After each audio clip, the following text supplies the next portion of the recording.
Looks like we're good. Good morning, everyone, and happy spring, beautiful morning here in Bernalillo County. I'd like to call this March 21st, 2024 FY 25 and 26 hybrid budget hearing meeting to order. What we will have is presentation from staff, then we will have public comment, and then we will have discussion by the commission. I'm sure we'll have questions as the presentation goes, but that's how the order of business will go today. County manager is excused today, but we are in the hands of the very capable DCM Reagan. And please, Ms. Reagan, begin. Good morning, commissioners. My name is Shirley Reagan, of course, Deputy County Manager for Finance. And welcome, everyone, and thank you for all the hard work. Like you said, County Manager isn't here, but she's been very active. This budget cycle, we spent a lot of time, a little bit different this year, meeting more with the commissioners, as in addition to the meetings that we have with departments and the DCMs and the retreats that we have. So I want to thank my budget staff under the management of Jennifer Gallegos and then the director, Jackie Sanchez, for all the hard work, pulling all the things together, trying to keep up with all the numbers because they were constantly moving. And just want to point out to people that budgets are at a snapshot in time. Things are still moving, so we have to take a picture at a point in time and move from there and make our adjustments as we go along. So with that, I will talk a little bit about the schedule. After I do a general introduction, I'll be covering my section and Julie's section, and then Jennifer and Jackie will do a part, and then we'll go into the elected officials. Julianne will be doing the commissioners' budgets. Assessor Lotta is here; he'll do his. Treasurer Burse, and then Christy for the probate judge. They are not here today, so DCM Townsend will cover theirs at the time that she does her whole division. And then Sheriff Allen, of course, will be, I think, remote when his time comes. So we adjusted the schedule a little bit to allow for his schedule with that. And then it'll be followed by the presentations for each division that will be done by the Julianne for the county manager and then the DCMs for each of their divisions, and then we'll come back and do a wrap-up. We set it up, we gave a little extra time to allow for Q&A during that if you guys have questions.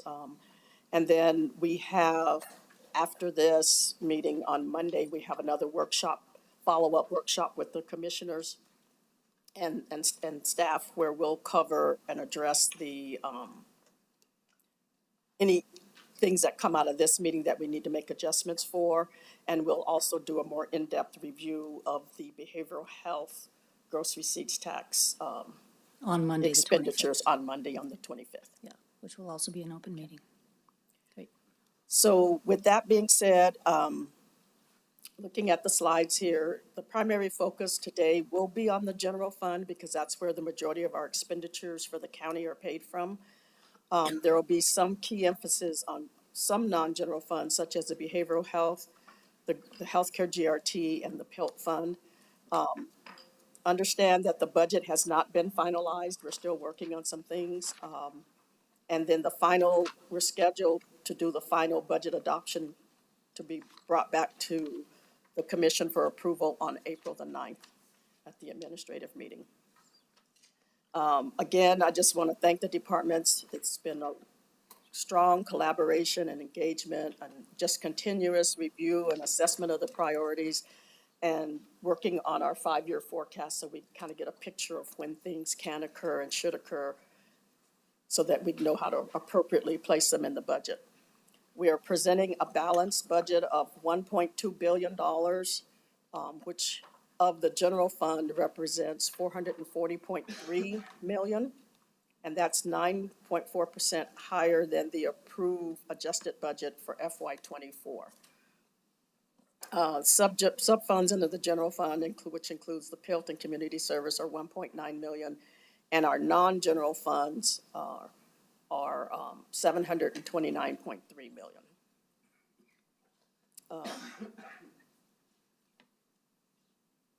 The budget incorporates information for the compensation study, but that can't be discussed right now, but it does have, takes that into account. We looked at it from a long-term perspective of, again, how we can do certain things this year and certain things next year. And the budget decisions are based on strategic plan goals and objectives.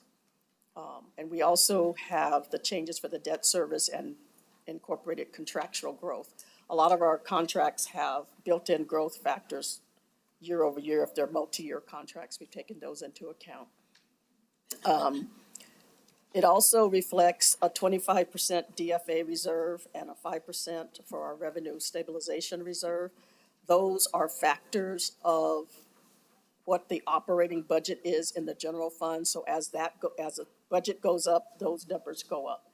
They represent really one-time dollars. So if the current figure is $4 and the new figure is $5, we just add one more dollar. We don't add another $5. So it's just adjusting to the budget. Some things to point out this year is that our GO bonds, we received AAA rating from all the rating agencies, and that allowed us to get a 3.1% interest rate on our bonds, which allowed us to cover all of the closing costs. We had a premium, so we were able to keep 100% of the dollars for the projects, cover the 1% of the arts and the 5% for roads, in addition to depositing some money into the debt service fund. They also, this year, Moody's, all the two rating agencies reaffirmed our GRT bonds, our gross receipts tax revenue bonds. And those are the type of bonds where we do large capital projects. That's what we did to finance Alvarado Square. So those were AA ratings, which is a top rating. But what Moody's did is upgraded us even a little bit further this year based on our books and our financials. So that we got upgraded from a AAA2 to a AAA1. And there's just a few entities across the country that have that. And I think only one other here in New Mexico that has that besides Bernalillo County. So that's a positive thing for us. So again, if you look at the general fund revenues, they're $440.2 million. GRT represents $242 million, and I'm rounding up. Property taxes revenue is $167 million, and then we have some small things for motor vehicle, gas tax, license and fees, charges for services. Charges for services are those things like when we have fees for Parks and Rec or services for printing out different things at the probate judge's office and items like that. So those are all the things that go into the pot. And you always hear me say, we stir it up like cake mix, and then we dove it out. So it's not easy to say that my budget has this much of property tax, this much of motor vehicle tax, because it all gets stirred together and becomes the general fund. Next slide. So here's just a revenue trend for us on the general fund revenues, starting with FY21 actuals, and you can kind of see how our revenues have been growing. A lot of that is because the internet sales tax a long time ago, we weren't, as a local entity, weren't allowed to charge gross receipts tax. And the state system, their accounting system, did not have the ability to calculate that at the local level. Since then, they've instituted what they call destination sourcing. And so they can go down to the exact location and say, this is Bernalillo County, this is City of Albuquerque, and charge the tax that way. And then we can get those. So now internet sales purchases are charged, and we receive that revenue. They also did a compensating tax, and they have cannabis, but unfortunately cannabis doesn't do much for Bernalillo County because it's based on sales, and most of the sales, the retail sales occur in the City of Albuquerque and not in the unincorporated areas. So it's about $200,000 a year for us. So again, it goes into the pot and just gets stirred up. Here's some of the revenue trends on some of our miscellaneous revenues. I won't get into them. You can see one of the big things is investments. We've been doing really well with that, trying to manage that as a team, working with the treasurer's office and our investment advisor. So we've been able to reap some extra benefits there. And this is a high level of the health and public safety total expenditures by revenue source. And these are just under the health and public safety. It's a category of government services that we provide. So you can see here that for that total, the general fund still makes up 73% of that revenue that goes into there. The behavioral health tax is 15% at 38 or almost 39 million. There was a public safety tax at about 14 million, and then there's a healthcare GRT at about 17.9 million. There's details on those on following slides. A key thing to note here, as a local government, we have mandated services and we have non-mandated services. So of our mandated services, you can see they make up 48% of our total general fund budget, and the non-mandated make up about 49%. Transfers out for debt service are our debt service payments on our GO bonds and our GRT bonds. So you can see the mandated departments are the assessor, the county commission, the clerk, fire and rescue, MDC, courts of will, estates and probate, portions of procurement and business services, the procurement piece of it, the sheriff, the treasurer, and then the youth services center. Some of the things that we looked at is there's continual fluctuations in state and federal funding, so we try to capitalize on that. So when you look at like ARPA or some of the federal grants that we get, we will, if they meet that criteria to qualify as eligible expenditures for those items, we may swap some of our funding, free up general fund to all and offset with those federal funds. But because they go up and down, we have to monitor that. We have increasing healthcare costs, and then just and safety service costs in terms of public safety. Costs are going up, insurance premiums are going up. There's just a lot of things that are going up. One of the big things that is across the whole county is being competitive in our salary structure and employee retention, and also employee attraction, because those are some things that affect all of us. We're doing more things in economic development, so we're trying to work closely to maybe start setting up some economic development pots of funding to do some things. And then we have the maintenance of our county assets, whether it's a vehicle, the buildings, all of those things require a lot of expenditures for ongoing maintenance. Ongoing upgrading of our technology systems.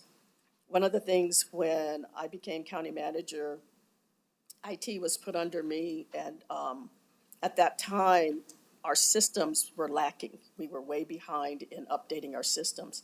And so when we hired a new CIO, because our previous CIO retired, that became one of the priorities. There was a survey, a study that was conducted by an outside entity about what we should be doing with IT, and they interviewed commissioners at that time and departments. And from that, we hired Robert Benavides, and we began our work on trying to bring up the county's technology systems and making sure that we were able to do what we needed to do. And thank God we did that, because when COVID hit, we were right on track to be able to let our employees work from home and deploy a lot of things. But along with that, the bad actors came into play, so we have to do a lot of investment in cybersecurity. And lots of you have had encounters with that, whether it's been through a text message, through whatever it might be.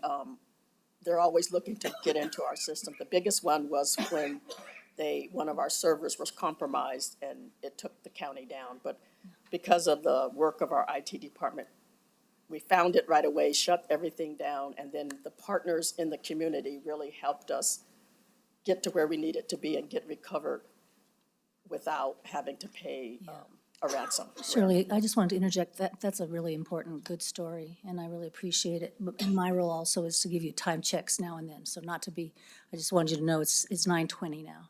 Okay, I'm So, sorry. no, don't apologize, that's my role, so to Yeah, keep us no, I moving. appreciate Thank you. that. Yeah, so, and then nonprofit funding requests. So those are all built into there. This slide just, we took a more aggressive approach. And so and recognizing that the costs increase. One big cost increase was health insurance, 13%. So you'll see all of those things have been incorporated into the budget. And with that, I'll turn it over to Jackie. And I apologize. Nope. I should have been paying more attention to my time. Good morning, Madam Chair and Commissioners. My name is Jackie Sanchez, Director of Accounting and Budget. Jennifer Gallegos, Budget Manager, and I will be presenting an overview at a very high-level summary of the FY25 budget. Details will be provided by the DCMs. But before I begin, I would like to acknowledge the staff. We have Jennifer Gallegos, Budget Manager, and her staff, Mario Reese, Crystal Trujillo, Amber Bonestill, Andrea Arianes, Carlos Sanchez, Jasmine Gomez, Juliana Andrade Brito, Desmond McDermott, and Priscilla Gutierrez. Thank you all.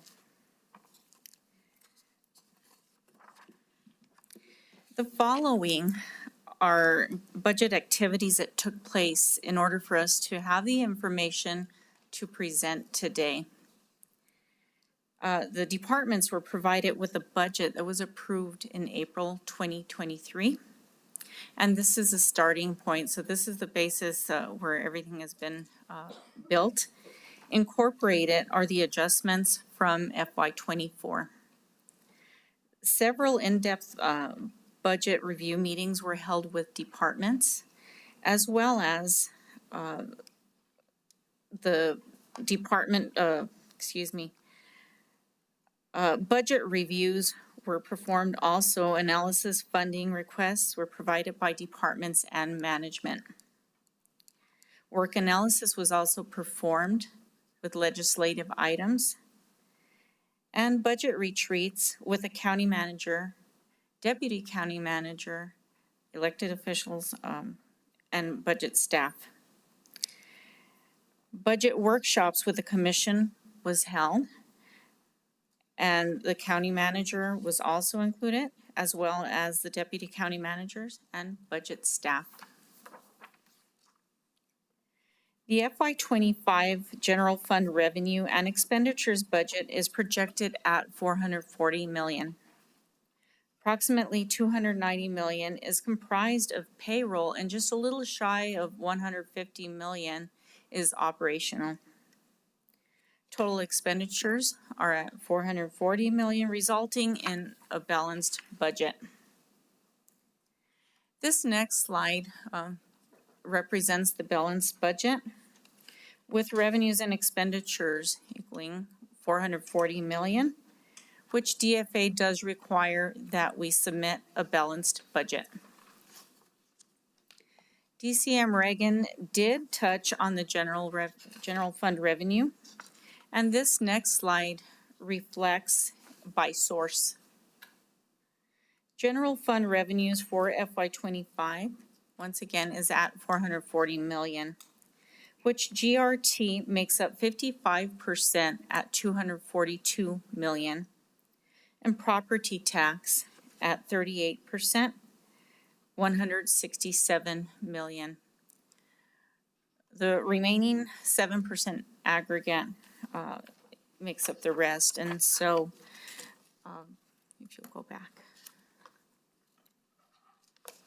Okay, and that consists of the motor vehicle, gas tax, licenses and permits, charges for services, and investment income, as well as revenue and grant reimbursable. Next, we have the general fund expenditures, and I'm now going to turn it over to Ms. Jennifer Gallegos, and she'll briefly go over the expenditures with you. Thank you.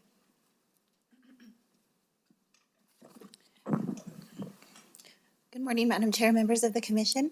I know we're a little pressed for time, so I'll do my best to catch us up. What we're going to be looking at is just a more detailed review of our general fund expenditure budget.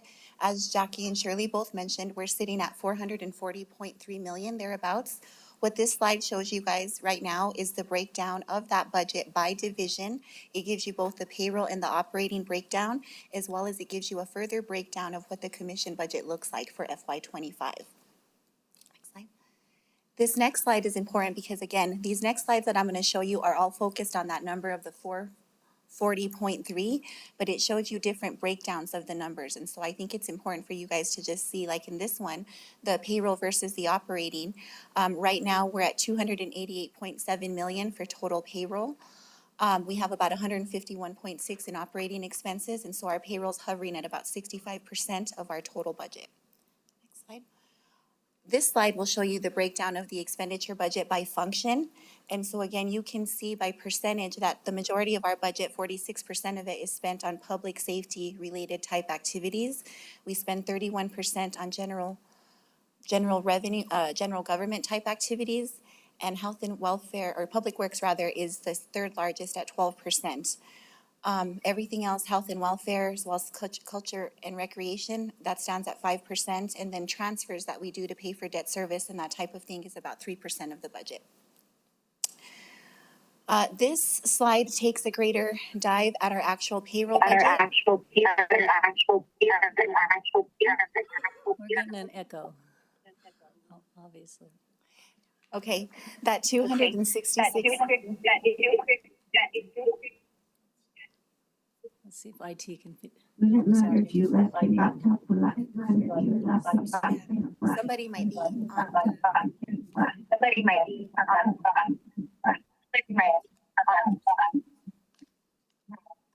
Goodbye.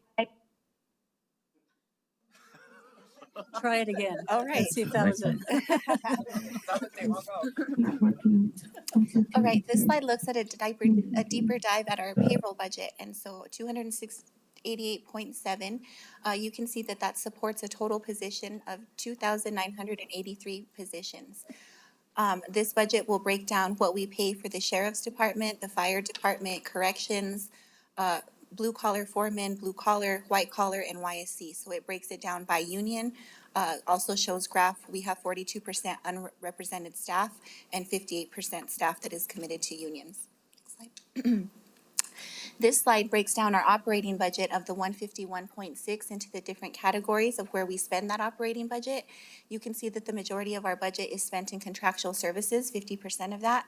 And then we also have a graph that shows that breakdown of contractual services, which shows that the majority of that money goes to pay for countywide contracts, various countywide contracts. The next largest portion of that goes to information technology contracts. So that supports kind of what DCM Reagan was saying earlier about our commitment to supporting IT and getting them the funding that they need to do that. We pay about 9% of our operating budget to City of Albuquerque contracts. And so all of that is reflected there. Next slide. This next slide jumps us into all funds. And so all funds combined, we've talked about the general fund at 440.3.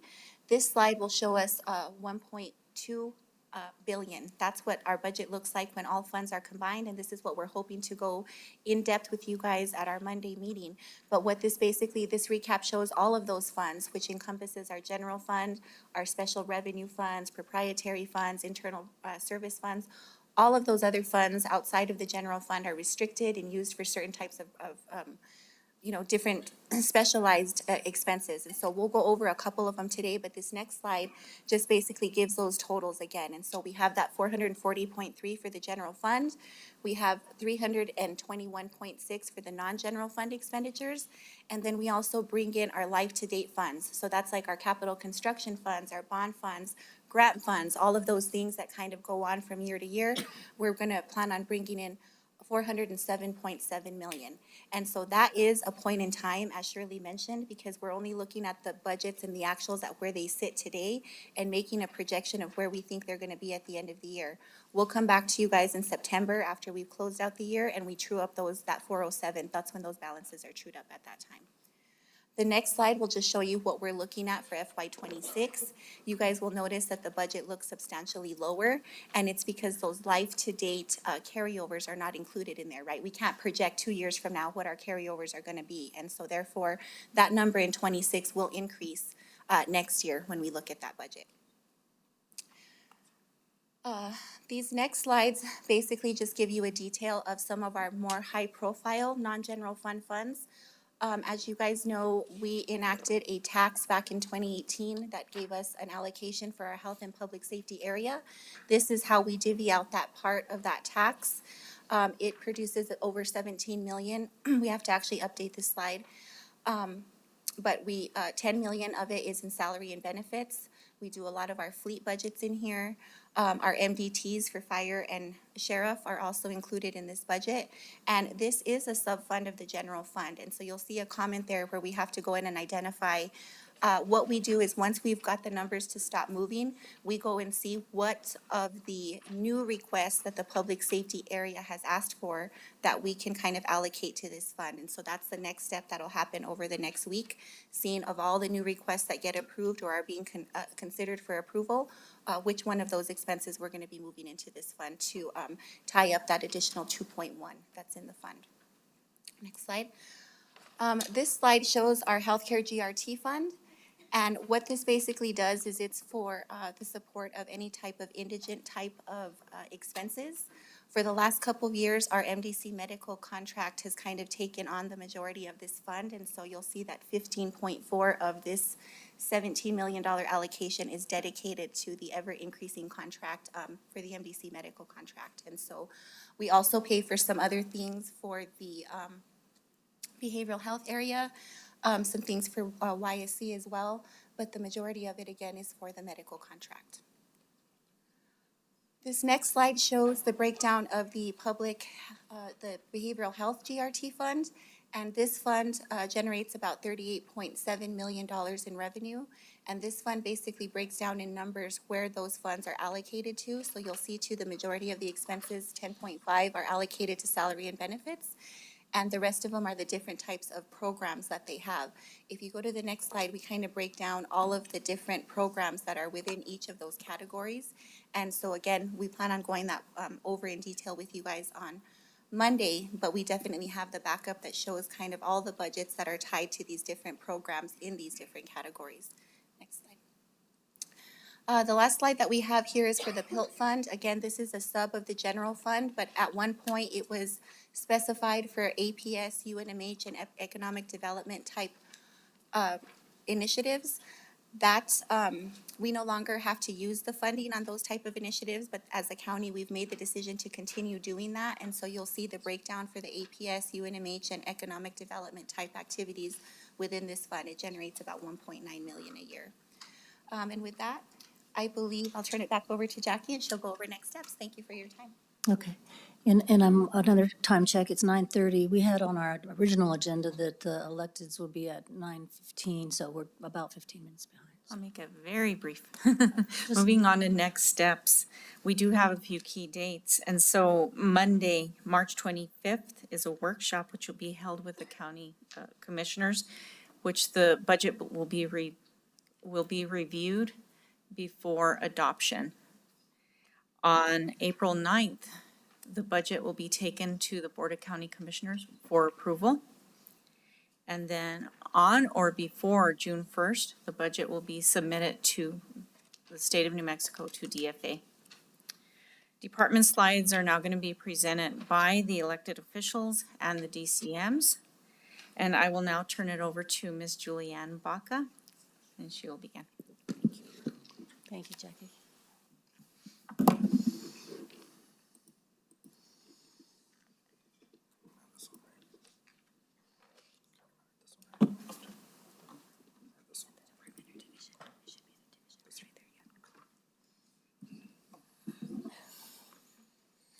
Good morning. Thank you, Jackie. Thank you, Madam Chair, Commissioner Olivas, Commissioner Benson.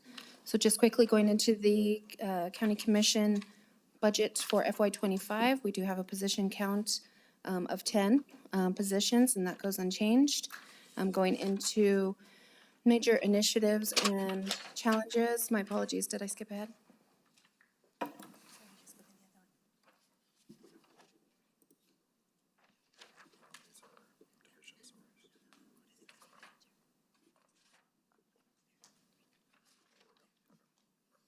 Sorry, Julian. No worries, thank you. So reflect on the screen as the position count goes unchanging from year to year. Going into FY '25 major initiatives and challenges. What are the major initiatives your department will have in FY '25? Of course, we are still in the process of a joint strategic plan for the expenditure of opioid funding. That will be a major impact in our FY '25 going on into FY '26. And then also the continuation of the Middle Rio Grande Collaborative and that becoming its entity and beginning to meet. Major challenges the department will face. This, you'll see this a couple of times throughout the presentation. The first is change in executive leadership, shifting priorities that can impact overall operations. And then, of course, as it relates to our behavioral health system, redevelopment of system structures to better serve targeted populations within Bernalillo County. And I stand for questions and we'll, good? Okay, then I will hand it over to Mr. Assessor.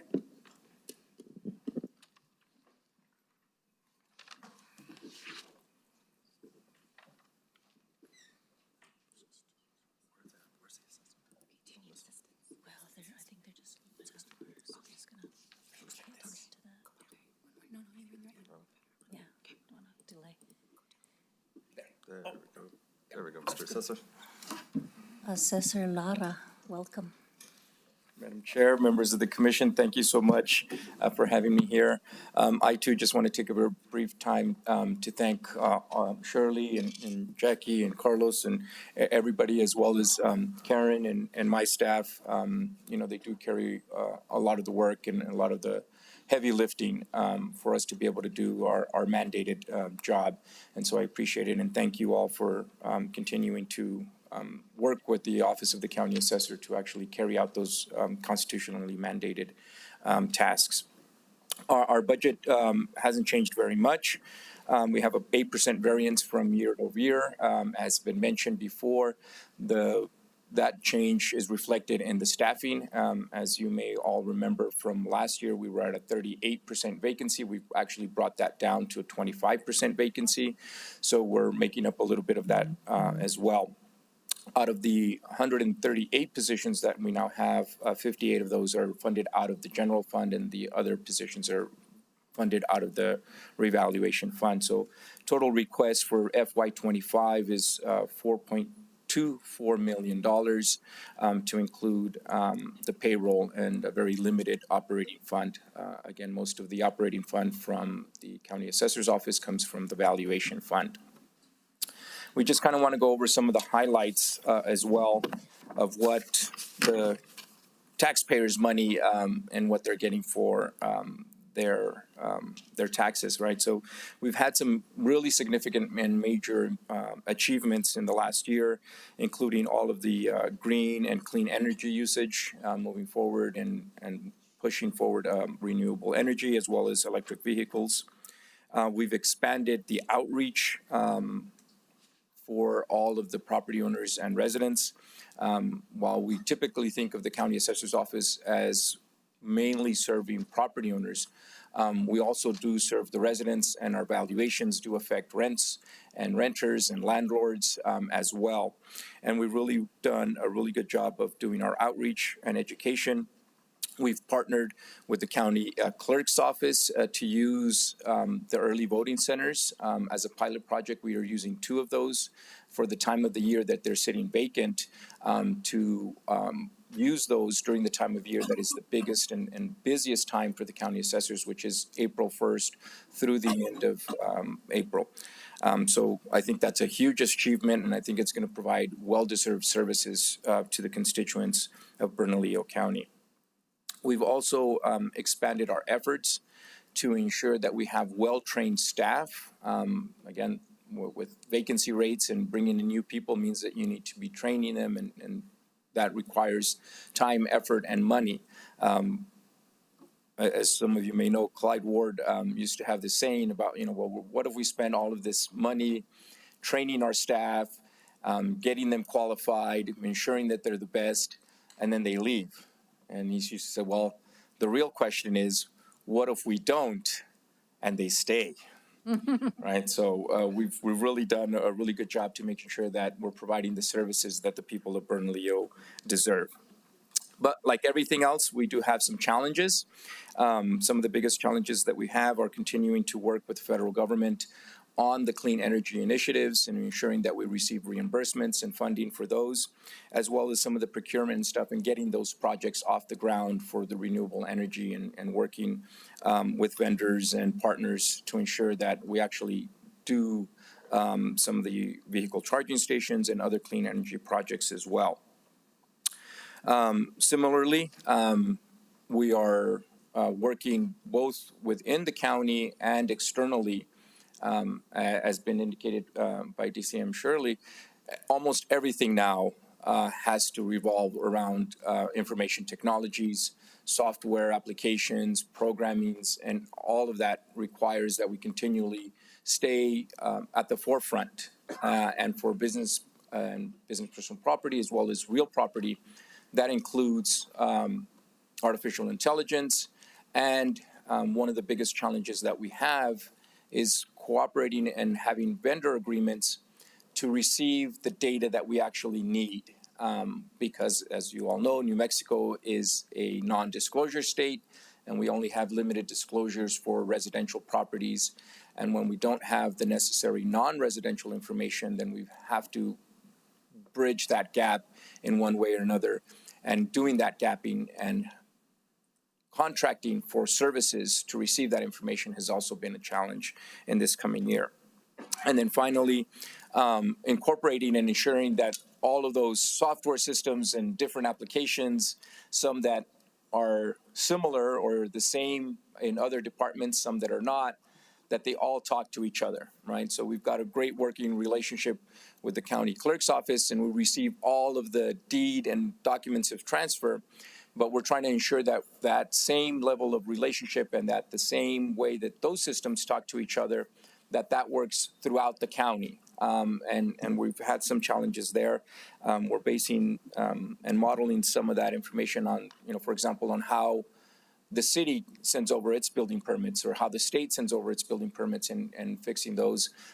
We've had some internal audits that show we can do a better job of making those systems work and talk to each other. And so we're going to continue to ensure that we provide the best communications within the county as a whole. With that, I'll stand for questions. Commissioner Olivas. Thank you, Madam Chair. Just quickly, I wanted to thank you, Assessor Lara, for your professionalism of your entire office. Congratulate you on that increased staffing level, and thank you for your electrification and electric vehicle initiatives. It's really helpful to the entire county, and just want to appreciate your leadership. Madam Chair, Commissioner Olivas, thank you so much. I appreciate that. Thank you. Thank you. Treasurer.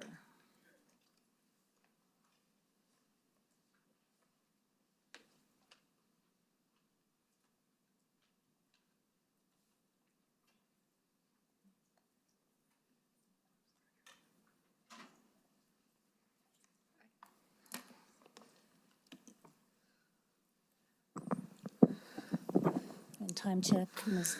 Treasurer Burst, just wanted to let you know we're like right at the end of the electeds where we should be. So anyway, we're catching up. Just want you to know. Appreciate your. Thank you for that heads up, Madam Chair. Good morning, Chair and members of the Commission. My name is Nancy Burse, and I am your County Treasurer. We're going to go through this very fast. Most of you know much of my activities quarterly through my reporting out on the Board of Finance report. So we'll just run through this very fast and make up some time. First of all, you see my expenditures there listed, and we are actually being as efficient as we can. So we have a little savings there for our projected budget. Oh, I'm sorry, let me read that backwards. We have actually an increase, and that increase is right to the right where you see I've had vacancies, and you all know we've all experienced that since COVID. So we're trying to get caught up, we're trying to get fully staffed. And you see we have 9 vacancies currently at this moment in time. So we have to do some catch up there for a total of 42 staff positions in my office. Looking at the investment interest, we try and be very, what do we call it? Conservative in those projections. As you know, after COVID, the economy really changed. We haven't seen this economy do this kind of thing in 30 years. So we're very conservative in projecting it and keeping it at a very moderate rate. And you'll see there that it's 5 million that we've put down for the FY26 budget. And then for next year's budget, we're projecting 6 million. Again, we don't know what the Federal Reserve is going to do. We don't know if we're going to land that plane safely and keep inflation down, or if we're going to go into a recession. We keep our eye on it. We always report that out to you. Oop, there it is. So looking at our major initiatives and challenges, we are finishing final phases of that merchant services. You'll recall the merchant services has to do with payments, taking cash, taking credit cards, debit cards. And when I took the challenge from the consultant, I said, yes, it makes sense that we do this county-wide. There are many county departments that take fees, and we should be able to do it in an efficient, transparent, and accountable method. So we are pushing this through to the departments that need it, and we're finishing up those online payments. Cross-training and staffing. Anytime you see staff leaving and coming, and of course you heard it from our assessor as well, you've got to do training.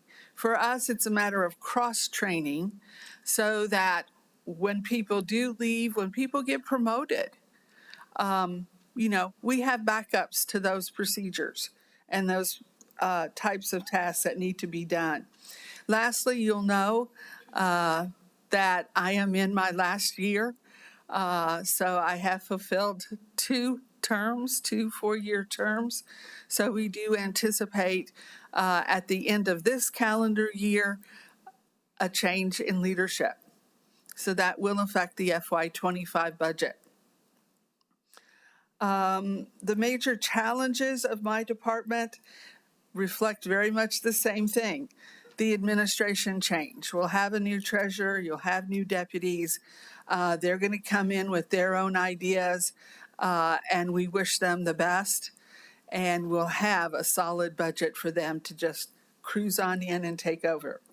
Staffing, again, we're getting those 9 positions staffed, trained, and ready, and especially for our citizens, taxpayers, it's going to be seamless. They'll have no problems, as the new treasurer will have no problems. The investment environment, that's a challenge. That's totally out of my hands. But the good thing is we have a great investment advisor. We have a great investment committee. Internally, we have a wonderful working group that consists of our financial group, our accounting group, us, and our investment advisor. So everybody's at the table. You always need more than one head to look at this thing and see what is going to be the best investment environment for us, especially when we consider, and you saw on the slide before with DCM Reagan, we have reserves that are mandated. We got to keep that. We got to keep this boat floating. And that's what I do for you and the taxpayers of Bernalillo County. I stand for any questions, as does my staff. Madam Treasurer, I just wanted to thank you for all your years of service and the professionalism and how you've helped keep that boat afloat and rising. So thank you. Commissioner Benson has some. Thank you, Madam Chair. Madam Treasurer, I just want to reiterate that you are an excellent treasurer. The county is in better hands because of you, and you're going to leave big shoes to fill. I do want to point out that your the investments under your watch through our investment advisors. One of the bad things about COVID was it unleashed horrible inflation. One of the good things about that is that the Fed raised rates, which now allow to pull down inflation, which now allow higher investment yields. And so you've contributed $6 million to the budget, which then goes to the benefit of the county. Meanwhile, maintaining our solid financial status, giving us the top level potential of credit rating, and it's a big job and you've done very well. Thank you so much. Thank you, Madam Chair and Commissioners. I appreciate that. It really has been a collaborative effort. So while you're thanking me, you should really thank some people behind me, and of course, Bernalillo County as a whole. Correct. Thank you. Thank you. Court of Wills, Estate and Probate. And who will handle that? Ms. Reagan? Okay. Oh, so that's not gonna. Okay. Thank you. Madam Clerk. Good morning, Madam Chair and Commissioners, everybody in the audience. I'll go really quickly here. Won't take us long. I'm Linda Stover, your Bernalillo County Clerk, and you can kind of see how things are. We have 55 total employees. We have some openings that we're looking at filling. We have 6 in the white collar and 2 in the non-represented.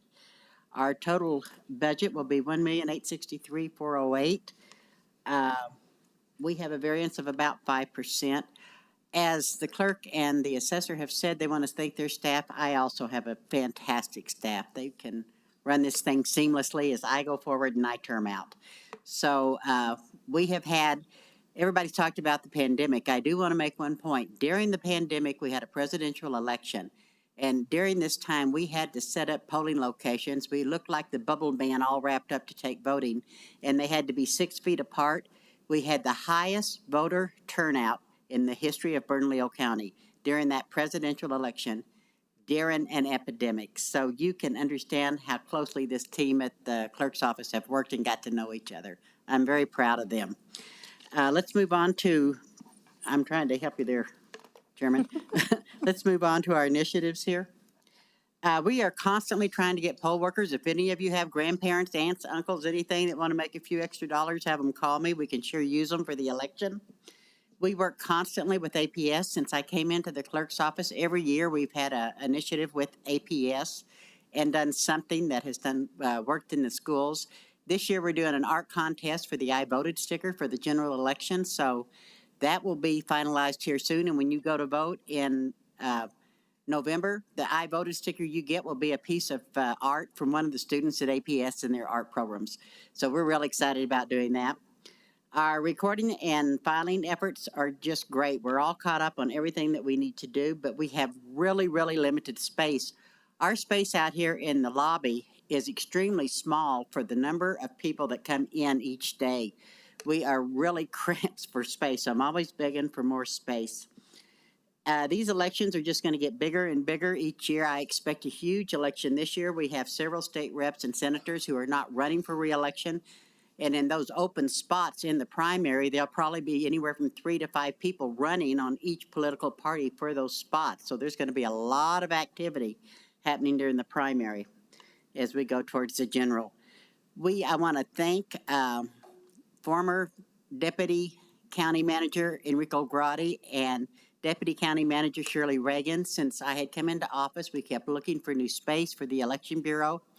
They generously spent time with me and worked and planned, and it took several years. But this year we get to move into a new election bureau for the county clerk's office, and it's going to be a really big star for you guys in Bernalillo County. It's going to be a great thing. I'm glad that he left. Assessor Alata mentioned to you that we have these polling locations and we have to pay rent on them all year long.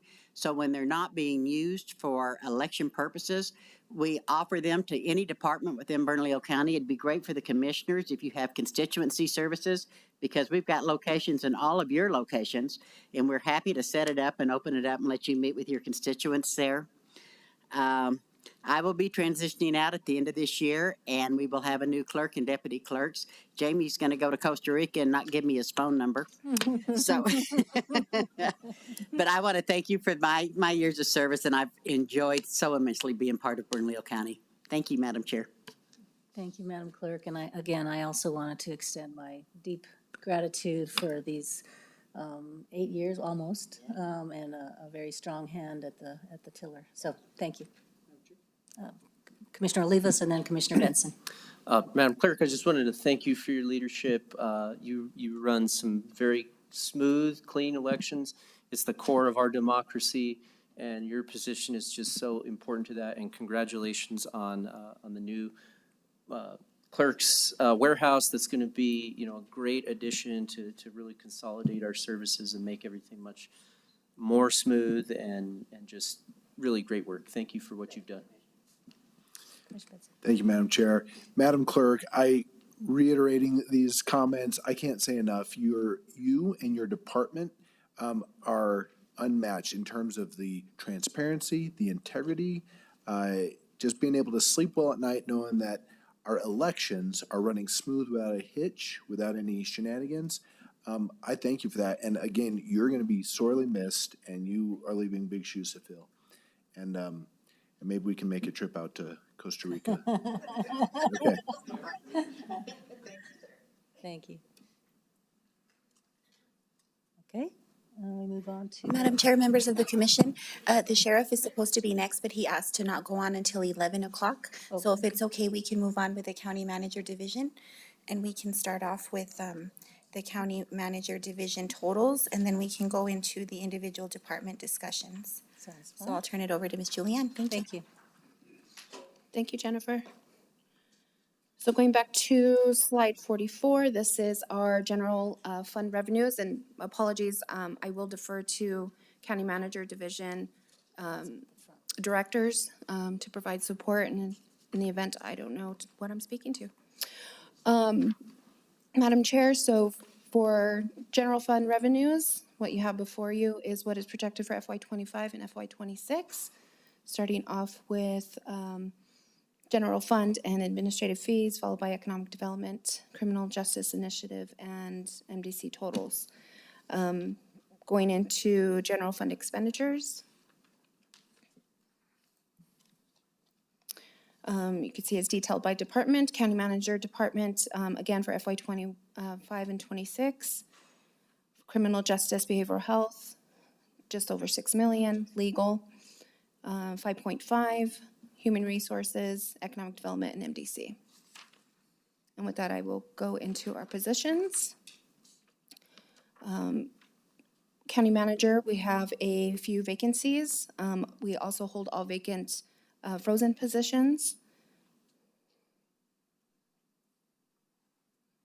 Followed by criminal justice, behavioral health initiatives, and it just details our executive and our non-representative positions, in addition to union positions for MDC.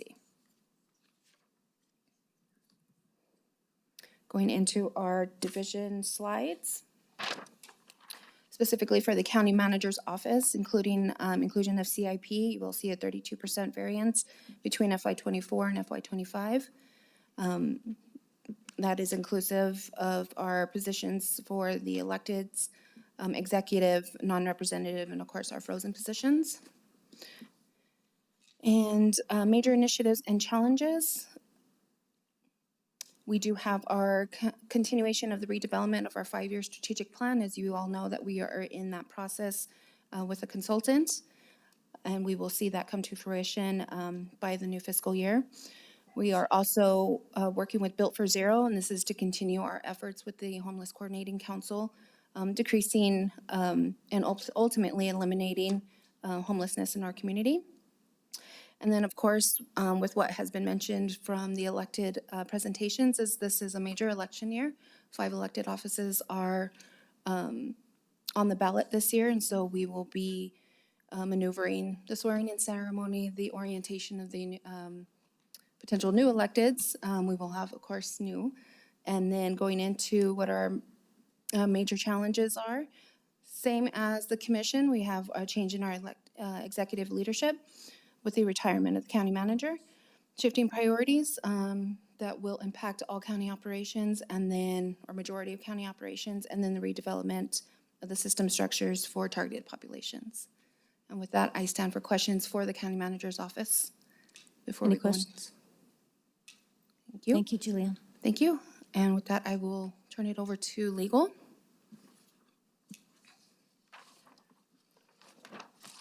Thank you very much, and Madam Chair, are you ready to go? And I'll be brief. If you notice our positions, we have 2 vacancies. What we're gonna try and do with regard to the vacancies is probably rebrand one of them, because we've had a difficulty getting a IPRA paralegal, so we may wanna get an IPRA tech, because IPRA is this really perfect combination of IT and legal, so we probably need to get an IT one. We no longer collect revenues. There used to be small collections, which were like the cost for the IPRA request, but we've changed how that does with our front-end store here. I think I can go to the next slide. We want to improve the Inspection of Public Records Act. This is us just trying to be completely in front of it. You notice there's always articles about governments paying out these big IPRA claims. We want to be in front of it. IPRA, as you can know, is just expanding like crazy. So we're looking at a new position, how to handle that. We're doing IPRA training. We also offer IPRA training for other local governments, because we have a great IPRA lawyer, Mr. Grubasek.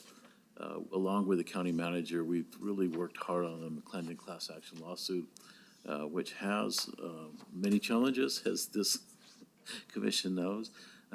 But we're just upping it. And in fact, I think we're going to try and get a boots on the ground McClendon compliance person, probably with a legal degree, on the ground at the jail, working on it every day. And I want to thank the county manager for that.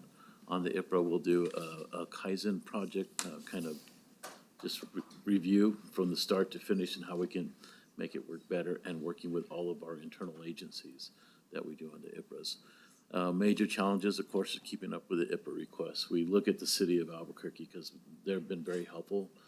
They're person in charge of that, and we've done some of the same software. But they have huge challenges, and we're about 1/3 of their challenges, but we want to stay in front of it. Maintaining competitive salaries and market value parity is really difficult. Every time one of my lawyers goes out and about, they're called into a room and says, hey, we could really use you. And same thing with paralegals. So we've had 2 offers out where the folks that we were about to hire go back to where they're at, and they say, we'll match it or beat it. So the way I keep my lawyers and paralegals now is I feed them. So that's what we do, and that's one of the ways I also recruit staff. We let them know that Ken's gonna feed you at least quarterly. And I'm happy to answer any questions. And I Also will, have Natalia Downey here and Carol. I'm really lucky to have both of them helping us.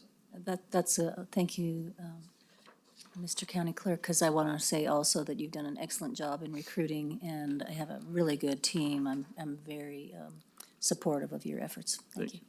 Commissioner Olivas. Thank you, Madam Chair. Mr. County Attorney, I just wanted to say that I think this effort on the McClendon lawsuit is a really good idea to really start to focus in on that. You know, it's been quite some time that lawsuit and those settlements have been ongoing, and I think having one person laser focused on this will be a real asset to the county and to our obligations for that suit. And I do hope that, you know, we can really set a focus to move forward and move out of that. And I think this will give us a great opportunity to stay focused on that. And then I have one question on the IPRA subject. Maybe I'm a little confused. I thought that some of our IPRA compliance was through the General Services Division. Am I wrong? So we moved IPRA under legal. It used to be more general, and it was under the Code of Conduct Office.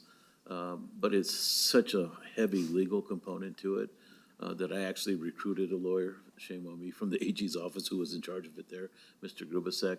We set up our own shop here that's under legal, and they coordinate with the other agencies, work a lot with McClendon and MDC, Sheriff's Office, and Fire. So we have to work with each agency, but it's under legal now. Okay. The IPRA office is under legal, and it's housed in the legal hallway there. Great, thank you. Thank you, sir.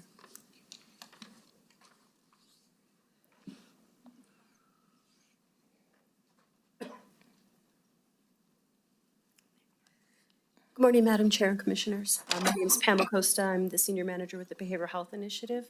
I'll be presenting on the Office of Criminal Justice and Behavioral Health. As you can see, we have a variance of 2% and 28 positions with 2 vacancies.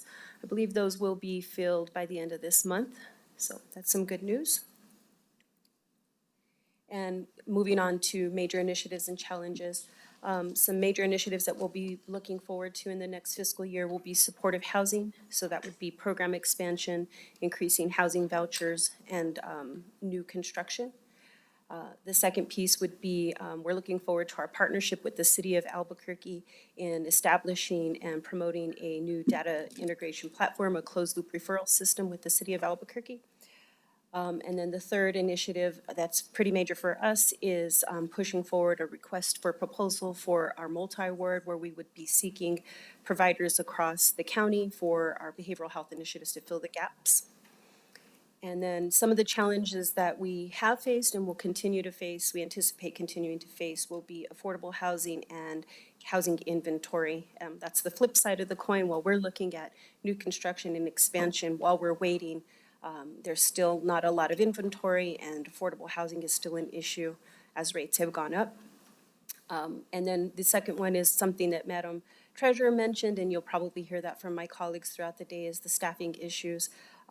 Budgets, some of our providers are budgeted to be fully staffed. And as we move through the contract year, we're finding that they're not able to recruit employees. And so there's fund reversion. And so that's still a challenge. The second one, or the third one is construction and supply. And that's something that we also have experienced with our school-based mobile health clinics, where we have been waiting for some of those mechanical pieces to come in and build, and that's caused delay. And I stand for any questions. Any questions of Ms. Acosta? Thank you, ma'am. Thank you very much.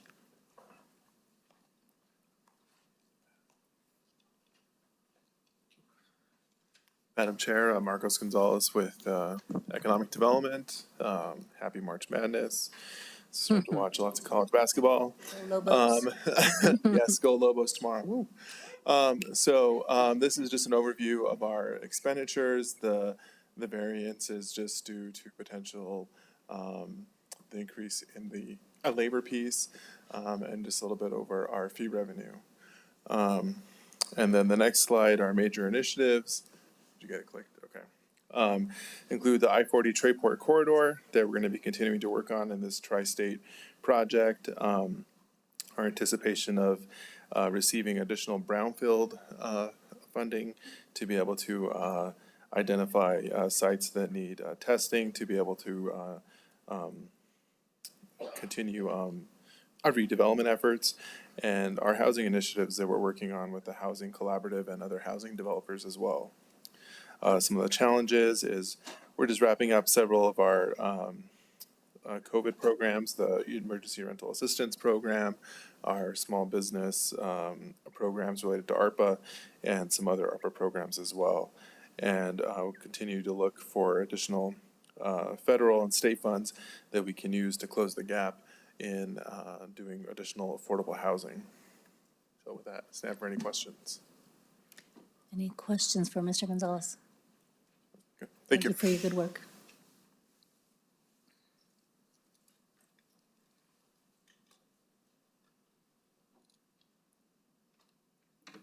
Good morning, Madam Chair. My name is Candace Sanchez. I'm the Operations Manager with Human Resources. Bernadette Bettis isn't able to be here this morning, so I'll be speaking on her behalf. As we jump on over, sorry, I think I hit the button. Oh, I think I went more the other way. There we go. Sorry about that. As we look at our expenditures for our FY24 versus our FY25, you will see increases to that. As you know, Bernalillo County HR will oversee all transactions that take place with hiring of new employees throughout Bernalillo County. So that does include any new hires with our Metropolitan Detention Center, anything with fire department, and also BCSO. As we go through that, we've seen increases to the services with our contractual as far as backgrounds, investigations, and also any type of physical screenings that take place with that. As you see, we have one executive position with us. We do have 46 filled positions with 3 current vacant positions.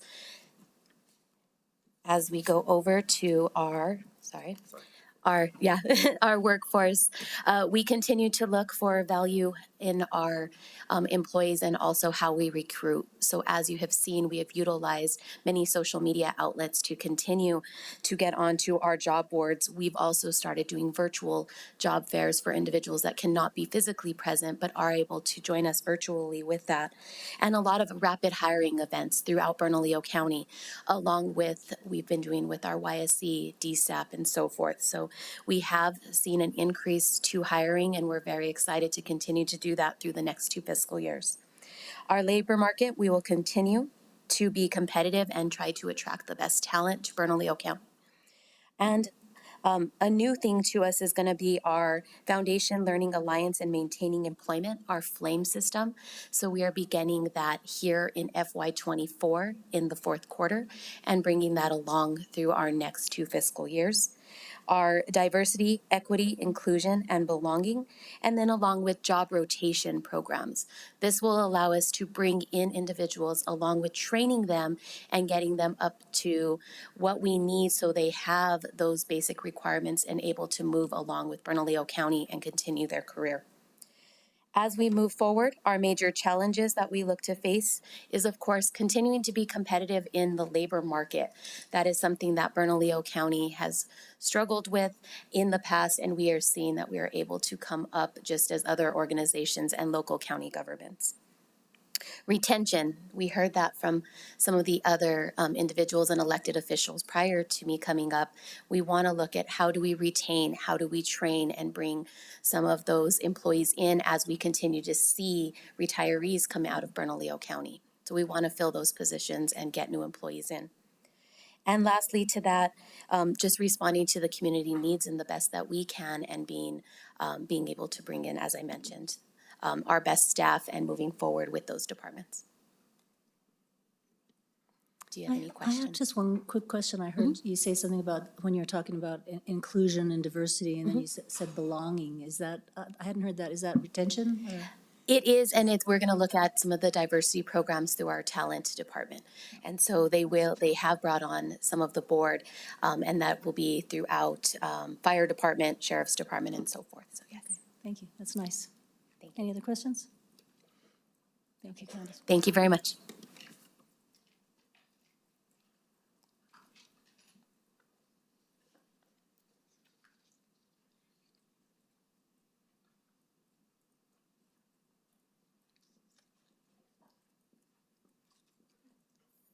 Good morning, Madam Good Chair, morning. members of the commission. I'm Roseanne Otero Gonzalez. I'm the interim warden at MDC. Right now, as we see through our positions, through the blue-collar executive, non-representative, most of those positions we have filled. Right now, what we're focusing on is our correctional officers and those positions to get filled at this time, and that's been our major focus now since COVID. That's actually one of our initiatives right now. I mean, pre-COVID, we were at vacancies of over 50%. Over all of the hiring bonuses and all the hiring events are working. Right now, we are 62% staffed in correctional officers, so we've brought that up quite a bit. So that's really helping the facility at this time. We actually have a hiring event next Wednesday at Workforce Solutions, and we're graduating 20 cadets actually today. Good. So that's good news. Right now, we're focusing on one of our major initiatives is reviewing the resources that we need to become fully compliant in McClendon. So what we're doing is we're taking the lawsuit, we're breaking it into pieces, meeting with the managers and identifying what do we need? You know, what resources do we need? Is it a staffing? Is it some other type of resource? And how we can focus on those and start tackling them one at a time. So that's one of our big initiatives right now. Coming up, we have the full replacement of our fire alarm system. The facility's over 20 years old. Right now, a lot of maintenance, a lot of equipment, and I know the commission has seen some of those requests come across, and we appreciate the approval of that allocation of the money because we have, the roof, we have the boilers, we have the parking lot, we have so many things that need to get fixed. So bringing it back into compliance. So some of our major challenges that we'll be facing as we identify those resources that we need, of course, there's going to be a cost associated with that. So that might be additional positions, that might be additional initiatives that we need. So that's something that we'll probably be coming to the commission for and asking so that as we identify them, as we look at them, they're more than likely there may be a cost associated with that. When we go out and we bid, we have our needs listing, just like I mentioned for the boilers, and we get a cost of what that's gonna be. So the ever-changing prices, we'll get a bid and then, 6 months later, the cost has come up for that. So we need to meet that gap in the funding in order to get that beaten at. So that's something that we've noticed with the facility, anything that we've gone out for bid for with inflation, those prices going up and making sure to make that gap. We might have the need, but then we might be short, 20,000, 30,000, 50,000 in order for what we had requested from the commission. And kind of what I mentioned before, keeping up with the aging facility, we're right now working on bringing it all up, getting it, and we've actually kept it pretty well. I know in the tours and that you all have been on and seen it, we actually keep the facility pretty well kept. So we're just keeping that, making sure we have the staff to keep it up and to keep up with everything we need to do on a daily basis. I stand for any questions. Commissioner Olivas. Thank you, Madam Chair. Thank you, Interim Warden Otero, for your presentation here. This is just kind of a follow-up request for you or for budget staff, but could we get a listing of like sort of that capital needs list that you mentioned? Sort of what are the issues and items that you're looking at and like which ones are funded and which ones are unfunded in the current capital plan? Yes, Commissioner Lewis will make sure and we'll get that. I have it and I'll get it over maybe to Shirley and we can get that. So we work that with interim warden, and so we maintain that, and that is some of the items that we bring forth in the one time.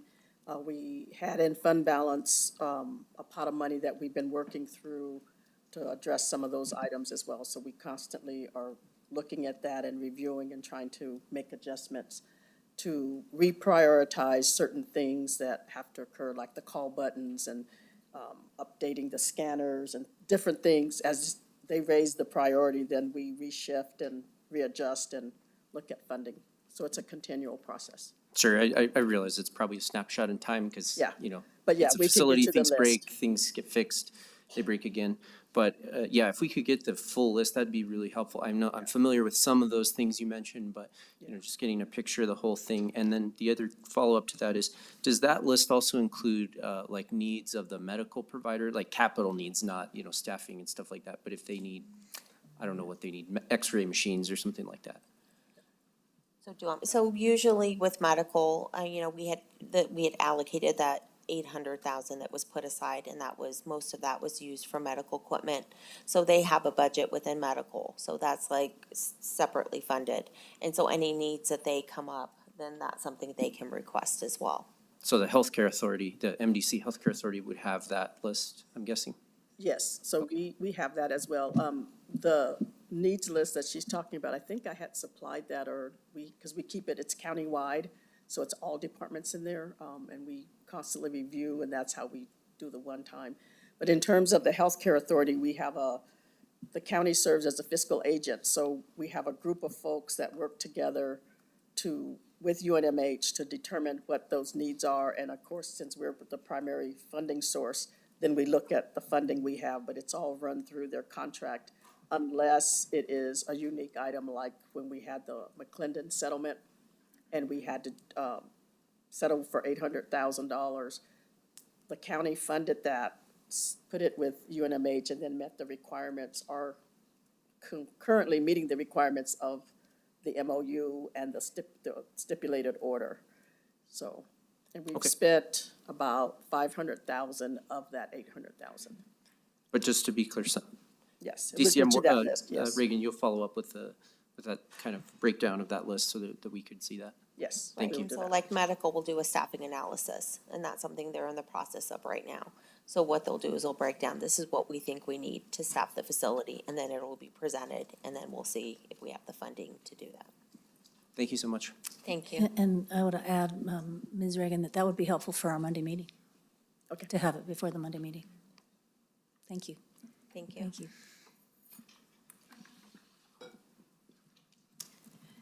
Madam Chair, members of the commission, before we start the Public Safety Division, I do have Sheriff Allen prepared to continue on with his presentation, if that's okay. Yes. Sheriff Allen, are you ready? Yes, I am. Can everybody hear me? Awesome, thank you. All right. Good morning, Madam Chair and Commissioners. I'm sorry I could not be there in person. I want to make sure my office was represented here in Las Vegas on my birthday. So my gift is to be able to present to you and the citizens of Bernalillo County. We have a lot going on for this fiscal year, and I'll start off with our major initiatives and challenges. And there will be a couple updates to the slide presentations that we did provide. So far, just to update you on what we have a 301 deputies. We are slotted for 339 deputies, and each year we will request up to a total of 40 deputies in totality, but each year only 10 be fiscally responsible to the taxpayers of Bernalillo County. Not only trying to plan, hire, train, and equip and utilize, we want to make sure that we increase law enforcement presence in the community. And also many forget about our schools, which are getting ready to try another initiative to make sure that our children and our students are safe also. The implementation plan, as you see before you, as I just mentioned, is a total of 40 deputies over a 4-year period. So that would be 10 deputies per year, but that would not even start until we come up to the current manpower numbers that we have. We also want to make sure that we are supporting our law enforcement by including being competitive and increasing pay. Thank you so much for our pay raise. It has helped in our recruiting process. We have cut nearly our vacancies in half, and we are recruiting for laterals and current new cadets as we speak, and we're making a great dent into that. We're also trying to work on our court security shortage. That is a bigger challenge to make sure and see who would want to work in courts. It's very difficult to recruit. We have cut into that number a little bit to cut down on the overtime number that you see before you. Infrastructure Development Initiative. We are also, in terms of the Bernalillo County Dispatch transfer justification that we put forward, we are trying to ask for an extra lieutenant position. And the reason being, before I go over the cost analysis, is we handle 80% of the calls compared to the fire department. We still work in concert with the fire department, of course, but we needed a lieutenant for our liaison, which the cost analysis is $145,000, including insurance. This is a liaison not only to help with the efficiency of dispatch, but all of the technology that we're bringing into the Bernalillo County Sheriff's Office, and finally, technology into the unincorporated areas, which is our main areas that we serve for Bernalillo County. So I hope I can get your support on that initiative. Also, during that initiative is the 3-year initiative, Regional Live Fire Training Facility, and a possible driving track as we move down the road. That location is in the area of where the Metropolitan Detention Center is located. And we are coordinating with County Planning and Development Office to prioritize these needs and acquire the funding. Also, in reference, and I'll rewind just a little bit because I know there'll be some questions asked. Working on the security shortage, we're asking also for 4 more court security specialist positions. We can provide detail for the line item. We want to make sure that our courts and our judges are protected with the rising violence and the threats that are currently coming, specifically also before this next election year. And also 4 more positions for our CSA positions. Those are not fully sworn positions. Those are people that take over traffic accidents without injuries and also assist our field deputies so they can answer priority 1, 2, and 3 calls, which are the most important calls for a deputy, so our CSAs do not become injured during that. As you look on the next slide, our 3-year initiative for our information technology initiatives, which all of you approved for our Axon cameras. We're building onto that, as I discussed before when I came before you a year ago. This includes everything from our record management system, digital evidence management system, equipment inventory system, lead online reporting, and our whole investigative technology ecosystem. The question will be, are we building our own RTC? Well, what we'll be bringing forth in May is our own RTC program, but it also is a hybrid program where it will be at our deputies' fingertips, not a complete brick and mortar. We will also be switching our crime analysis people to support our RTC. We're so much different than the metro area and concerned with the Albuquerque Police Department because the unincorporated areas and the square mileage that we serve. As we go forward, our community-based policing programs, it's an indefinite and ongoing mission. We're committed to increasing our law enforcement presence, of course, as I explained before, for public safety, but also what's more important is our community policing, our relationship with the community, and be able to evaluate if we need additional deputies in the community, but where. And that would be also for our at-risk youth that we're trying to work on in our initiatives that we're trying to build on in our schools, specifically the schools that we cover and in the unincorporated areas, and also to assist in the metro area if needed. Last, maintain communication with public safety community partners to receive ongoing feedback through business roundtables and engage community policing. And we did find at the roundtables and through this year, I'm asking for funding also for a full-time position for Diane Dosal. She is our behavioral health manager. She has been on contract, but she has been so instrumental in our street outreach and everything that we've been doing, not only in the Central Corridor, but for all of Bernalillo County. It's a new position that I asked for in contract when I was elected, and I have found that is so successful. I do need her full-time. She's an instrumental piece, and she's really helping us move forward. So I stand for any questions. Any questions? Commissioner Benson. Sheriff Fallon, thank you, Madam Chair. Sheriff Fallon, first, happy birthday. Thank you. And have fun in Las Vegas. But I just want to say that with the dispatch center, thank you so much for your work on that. And I'm very proud of the work that the dispatch center has done. And I think your idea of adding the lieutenant is an excellent solution to improve the communication with your department and the dispatch. So fully support it. And also your push for technology. Your efforts to fight crime have been, I think, unmatched in a long time. And I just thank you as a resident of the unincorporated area. Thank you as a member of the Albuquerque area community. I thank you. And your use of technology is just taking it to the streets even further. Well done. And I also want to say one last thing. That my representative on the Sheriff Advisory Review Board, Jim Stewart, has just praised your efforts as well. So keep it up and well done. Thank you. Thank you. Commissioner Olivas. Thank you, Madam Chair. Thank you, Mr. Sheriff, for being with us here today, despite your circumstances. I just wanted to say, thank you for your leadership here. That vacancy rate looking like it's around 11%. That's a pretty healthy vacancy rate for any agency that your size. And so, hope we can continue to see that trend downward.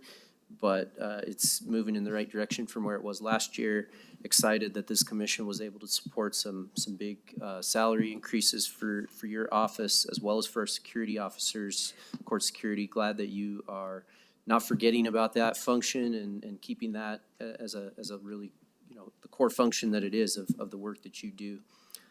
So very grateful for that. I think really very supportive of your initiatives. And the one question that I had is this live fire academy that you mentioned, a training facility. There's no funding in this budget for that. You're just introducing the idea, correct? Correct, and I believe it's already pretty much that I have my undersheriff Aaron Williamson is there and he can provide further detail. We've already done the planning and implementation. We're not asking for any additional funding. I don't believe the additional funding would come into effect until we would ask for the driving track at a later time. I don't think that would be at least until another year or two out, if that answers your question. It does, Mr. Sheriff. I appreciate that answer. And I'd like to, we don't need to do here, but I'd like to connect with your staff, you know, under Sheriff Williamson and whatnot to just kind of get a further briefing on that and better understand the project and the overall costs and such. So, but really appreciate your initiatives and, you know, ready to support our law enforcement again this year. Thank you. Yeah. Definitely. And one more thing I forgot to add, not to interrupt. Most importantly, I want to make sure in reference to the new helicopter that we will be getting during some other budget meetings. I know that we asked for an amount of $745,000 and 320. So we want to make sure that we showed good faith and bring that number down as you have in front of you for the line item to 404,000. For the year. This is only a stopgap. To answer anybody's questions, I did request in the last legislative session for the 30-day for a reoccurring fund for our search and rescue efforts, just not locally, but at times around the state. I know there's a lot of initiatives, and I've been listening to the budget hearings all morning. Other places in the county need money, so I want to make sure that we're showing good faith and make sure it's a stopgap. We're doing everything we can and our staff for the Bernalillo County Sheriff's Office to move forward for reoccurring funding, and hopefully the state can fund us, but we would need that money for the year. We do know fire season's coming up and search and rescues are most important to us. So if anyone has any questions on that also, I apologize for missing that earlier. Yeah, Commissioner Olivas. Thank you, Madam Chair. Mr. Sheriff, thanks for bringing that up, and thank you for, you know, working with the budget staff on that request. And I just want to say that I really want to work with you this coming year on bringing that topic to the state legislature, because I think it is a really important function to be able to utilize that asset regionally, statewide as needed. And but that also means, you know, that we should not be funding it fully locally if we're performing, you know, a statewide mission. And so I want to help with that any way I can. Really hope that we can work together here in the interim season to put together a good legislative policy request and work with our legislators, particularly those from Bernalillo County, but really statewide, to fund that program. So. Ms. Reagan. Yeah. So I wanted to add to that. Thank you, Sheriff. In terms of the shooting range, there, you'll see once the RFP goes out, you'll see a fund balance appropriation to fund that cost. And we've been working closely with procurement, the sheriff's office, and Public Works on that facility that he was referring to there. And we did, as you had requested, Madam Chair, we had a follow-up meeting with the sheriff's staff and got some clarity. And so we're in the process of looking at what we can do from a one-time perspective for this year, and we will have that information to you on Monday. We had Public Works in there in terms of the vehicle. So there's some things that we're doing, and I gained a better understanding of the needs in terms of the helicopter. And former Undersheriff Corrin, what he would do is when he would go to the federal government and receive a donation, a surplus donation, it came with the maintenance agreements and all of those things. But when you buy new, you got to get those things. So we're going to be working closely with them on that, and we'll have bring something back to you on Monday. And then Sheriff Allen, I just wanted to say to you, I'm sorry it's on your birthday, but I was working so hard not to get it on mine next week, which I've always had it on for the last 3 or 4 weeks. So I owe you a birthday lunch when you come back. Thank you. I appreciate it. Sheriff Allen, I have an additional question of some of the things that you talked about. So you talked about the additional budget request for a liaison, a lieutenant with dispatch, but I wanted to ask for you to reemphasize or rediscuss the idea that you had brought to me about the it's a no cost, but it's a transfer of the funding from public safety to BCSO of the dispatch center. And the way I hear this, and I'd like you to address it, is you mentioned it briefly, but my understanding is 80% of the calls that go through dispatch are BCSO calls. And my take on that is that, you know, our customer, the top customer for our dispatch should have a closer relationship with the dispatch in terms of leadership and communication. The idea of this dispatch would also be maximizing the technology that you've started so well at the BCSO and increasing the technology there at dispatch, as well as something that's not in our budget here, but it's funded. Commissioner Benson was a big part of that, and that's improving the dispatch center there in Commissioner Benson's district, that is expanding it to actually improve the basic work environment for our dispatchers, as well as add more of a sheriff's presence and create a substation sort of, I call storefront, so the community can come to it. So if you could address those three things, I'd appreciate it. Yes, I'm asking for a complete reallocation of the line item budget for, I believe it's 4.5 for dispatch to be under the control of the sheriff's office. To be clear and have clarity, that does not mean that, and people bring up that we are forgetting about fire. That is not the case at all. That is one of the reasons also why I asked for the funding of a lieutenant, not only for the efficiency of dispatch, but to make sure that all parties are represented. It's not any type of power grab. This is 80% of our calls that go to our deputies. I believe it's fair for me to have control over dispatch to make sure that efficiency runs. With everything we're bringing with mental health, the technology that I explained before, we are asking to have, and we've sent models and we can send those to you also for control, not only because of the technology that we're bringing, but to also support dispatchers. They do a great job. What I didn't explain also in my proposal is I'm trying to also not only have control of that line item budget, I think that will also help me because the dispatch does such a great job. But I really do believe that they should be classified as first responders. And I believe some of the influence that I have with my good relationships with the state and also Fed to make sure that those dispatchers are taken care of and they have not only efficient and the correct representation, but that it's in concert with the number of calls we take for service that supersedes fire being 80% over 10. But we're the county of Bernalillo and we work together. I am not bifurcating this at all.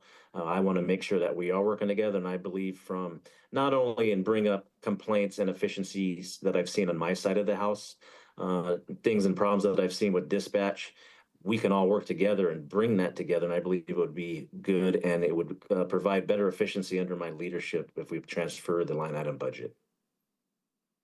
Thank you, Sheriff. Any questions? Commissioner Benson. Sheriff, I just want to say thank you for your leadership and wanting to,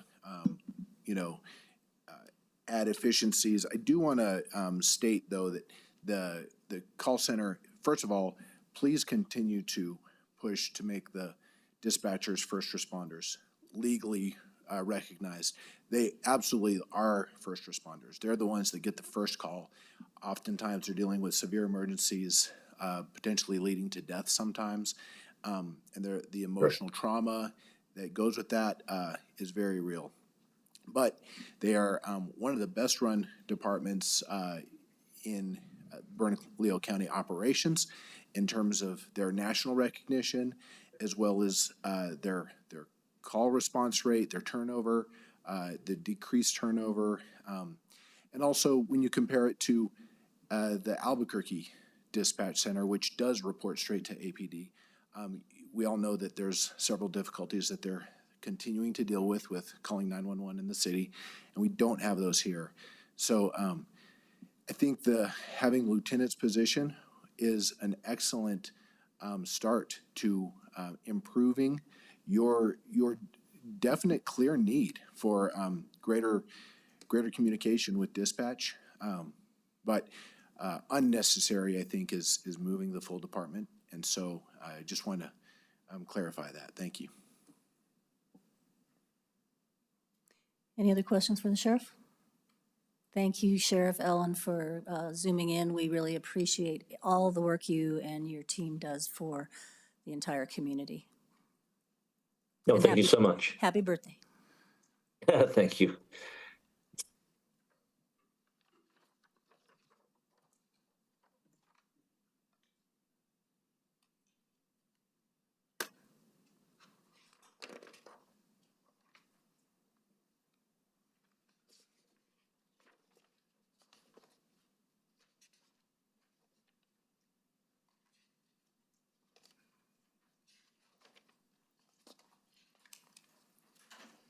Chief Pettis, Public Safety.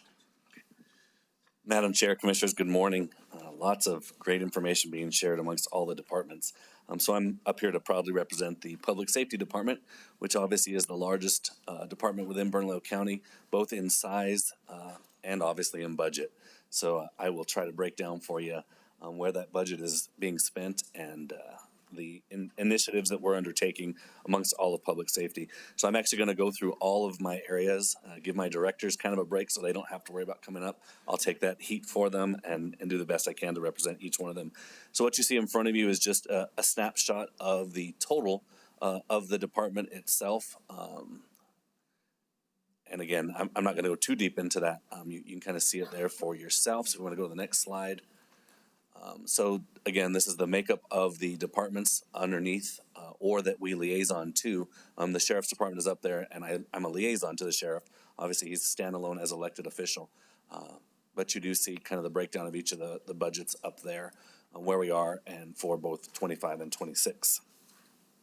Again, just another overall snapshot of the positions within each one, and we'll break those down into each section as we go through, but this kind of gives you that total overview of the public safety entities as a whole. All right,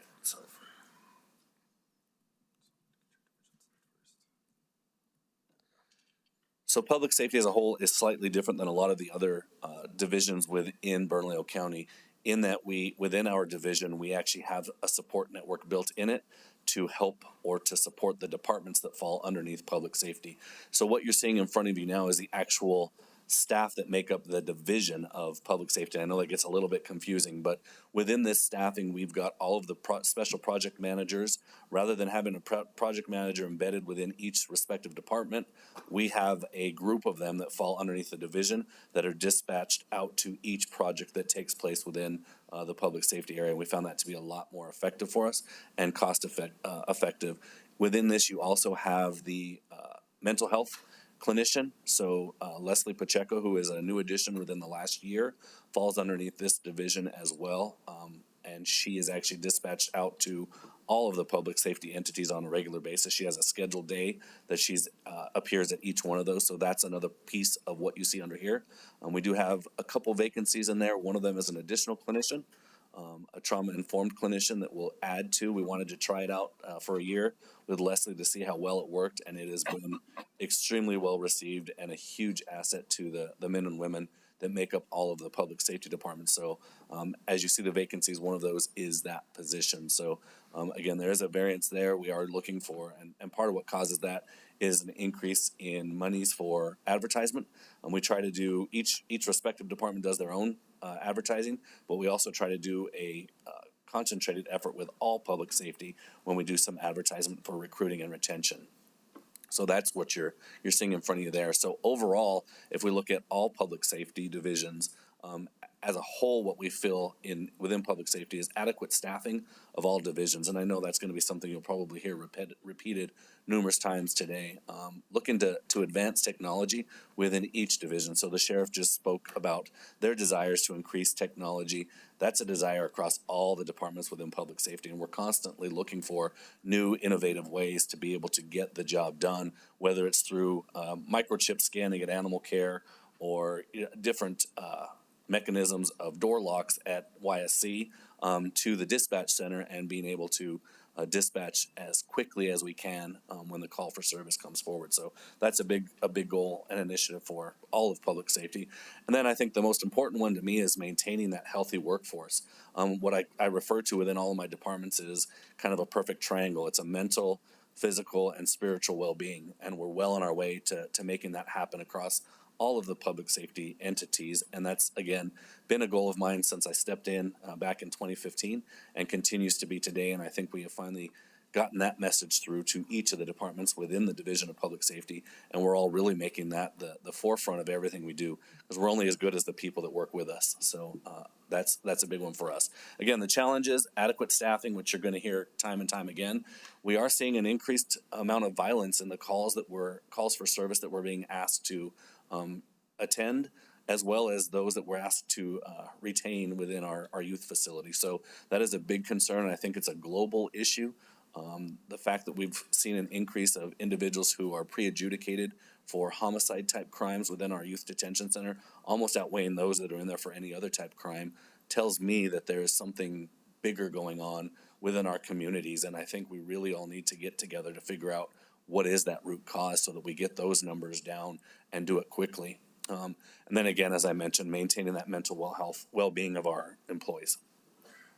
So now we'll go into each respective department, starting off with the Emergency Communications Department. A small department in size, but massive in the amount of responsibility that is assigned to it. Men and women at the dispatch center do an amazing job. You see that we've got a pretty good hold on the overall retention at the facility. We're sitting about 81%. We've got 6 more inside of an academy now, so we're hoping to continue to knock that number down. However, it's one of those jobs that is a struggle across the entire country to try to fill. So the fact that we are only sitting on 11 vacancies is actually a really good position to be in, considering the type of work that is done there. This is an area where Leslie Pacheco is really putting a lot of her focus as well on the mental well-being. Our dispatchers are, as Commissioner Benson alluded to, the true first responders. Without them, our particular responses to situations could be drastically different. They do a lot of de-escalation on the phone before we even arrive. So they truly are those first responders. And we have, for the last 3 years, had legislation out in Santa Fe asking for these individuals to be put in as first responders, and it's basically ignored each time we go through. So we're looking to with the sheriff by our side, to make another strong effort and push again this year to get these folks recognized for what they really do and who they really are. So we'll continue to go through there. We'll look at the major concerns or challenges and initiatives. Keeping competitive salaries, of course, is important. Maintaining our newly nationally accredited center is obviously going to be first and foremost for us to maintain. Applying to become medically accredited, that's another really large piece that is still out there for us to get out and do, while we continue to be well-versed amongst all areas within the dispatch center. So our dispatch center is unique in that each of those dispatch centers is not only able to take 911 calls, they're able to take them for emergency rescue, they're able to take them for fire, and they're able to take them for law enforcement, which puts us definitely apart from most other dispatch centers within the state and the country as a whole. Challenges that we face, so we did talk about, or the sheriff did allude to, reorganization. So with any type of change, there comes some amount of uncertainty, and we fear that there is that possibility of losing some positions as a result of reorganization, which happens anytime that you make some type of change. In this particular industry, there is a lot of need, and we've got Sandoval County who's offering nice lateral pay for individuals to go across, and the city is always looking for dispatchers. So if they're uncomfortable, there are definitely jobs for them to jump to relatively fast, which would be a true detriment to us as a county. The other challenge they look at is, and again, with change, any kind of building and remodeling that you may do to a certain facility, there are all those day-to-day obstacles that may show themselves. So of course there's that piece that they list. And then this one is listed as kind of a challenge, and it's bringing on the information technology that the sheriff department is wanting to bring forward. We're very cognizant of it. We know what it will do. We know the benefits to it. And we're ready and open to accept all of that through. I think building a technology task force that's comprised of sheriff's department and IT and dispatch personnel would be a great move to make sure that we all understand what the goals are of the said technology as it's coming in, and what respective role each individual department plays in making sure that it comes in successful. So that gives you kind of an idea of what's coming out of the dispatch center. So next is fire. And yes. Chief Pettis, I just wanted to, not a question, but going back to the challenges, and I understand what the sheriff has proposed and is a challenge, but I want to say that I don't think people should be fearful of it. I mean, the idea here is to actually add to and improve the good work that's happening at the dispatch center, and there should not be a fear that there would be job loss or movement of any kind. The civilian director would remain. Is going to be rehired, as you know, and this gives us the opportunity to actually add to with the head start that BCSO has on the technology improvement. So I just feel that really needs to be said, and so thank you for listening. Madam Chair, Commissioners, thank you. Commissioner Benson. Thank you, Madam Chair. I also want to point out, though, that aside from Sheriff Allen, that as a elected official, as the sheriff, I guarantee with each new elected official, you look at any elected position, there is massive turnover when a new elected official takes over. If the next sheriff is even better than Sheriff Allen, which would be hard to do, but if they were, then there may be less. But if we had a sheriff that was completely different, there would be massive reorganization in the department. And we don't know what that would look like at this point. It's just in the future. Yeah, I guess I would just answer that we as policymakers need to look forward and not fear change. That was my main thing. I think that there is an opportunity for real improvement and adding to what good work is being done at the dispatch center. Thank you. Well, I just want to also add that the dispatch center is currently an excellently run organization. It would be hard to improve upon it. So thank you. Thank you. Commissioner Olivas. Thank you, Madam Chair. Kind of not on the same subject here, but around the dispatch, I just want to educate myself on, I absolutely agree that dispatchers are first responders. That should be given.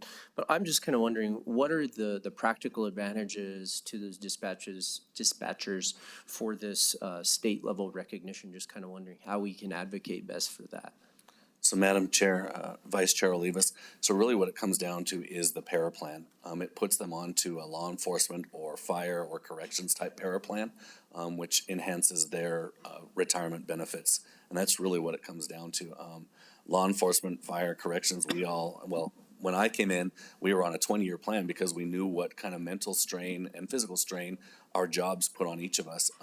Dispatchers were forgotten and left out of that, and they experienced the exact same level of mental anguish and really physical strain that the rest of us do, and this would provide them all of the benefits that come along with being a true first responder. So there is a massive amount of benefit for each of the individuals themselves when it comes to long-term benefits from retirement, and then again, there is some prestige that comes with just being recognized as a first responder in any state within our country. I hope that answers it. No, that's a great explanation. I appreciate that. Totally support that. And I also think at the organization level, it'd probably make it a little bit easier anyway to recruit and retain folks if they know that they have a better plan. So thanks for the answer, Chief. Yes. I just wanted to add to that, it would be a constitutional change. And so there have been in this last year and the year before some bills that have been put forth to try to make that classification change, but it failed in different houses and committees. So I know it's an ongoing, that it's recognized, but it does require that. So there's activity out there, like he said. It's just, any support you could have to help push bills like that along would be a good thing. Thank you. No, I appreciate that background, and I would just say, I don't know if Kathy Court's in here. If we can kind of flag that one too, to make sure that's on our policy resolution, by the time we get to that point, it's always like some of these things you don't remember, but I think that's a really important one to have on there. So. And Madam Chair, Commissioner Olivas, Vice Chair Olivas, if we can get that as one of those top 10 priorities, I think that pushes a lot, and it never really even makes that list. So I think that there's a lot we could do just on our side to really make that push. And it's getting with para early so that all of the needed reports are to the respective bodies in a timely fashion. That's part of what hurt it the last time around is the reporting and the impacts weren't delivered in a timely manner. So it kind of just died off in the amount of time given. So thank you. Mm-hmm. All right, diving into fire and rescue. So fire and rescue is asking about a 17% increase. Within this is a build out of 3 new positions that are being asked for, one being a division chief, a captain, and a lieutenant. Division chief is to take over become the safety and health and safety officer, which is one of the requirements underneath our recent CPSC accreditation. A captain will help at the training academy, and then the lieutenant will be part of a quality assurance team for all medical calls that are ran in the field. So we definitely need those positions. But the increase that you're seeing here is also in just doing business. The price of a fire engine when I first came in and started doing the work around that was about 500,000. They're 1.2 million now, and that's in a period of about 9 years. So we see an increase of about 6% on that piece of apparatus every year. So we're going to continue to see this this amount go up in just sheer operation costs outside of personnel costs. So that's what you're seeing in front of you with fire and rescue as the biggest reason for that variance.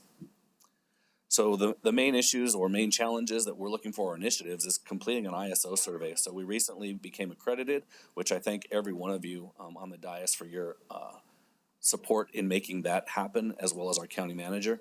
The next thing for us is to complete an ISO survey.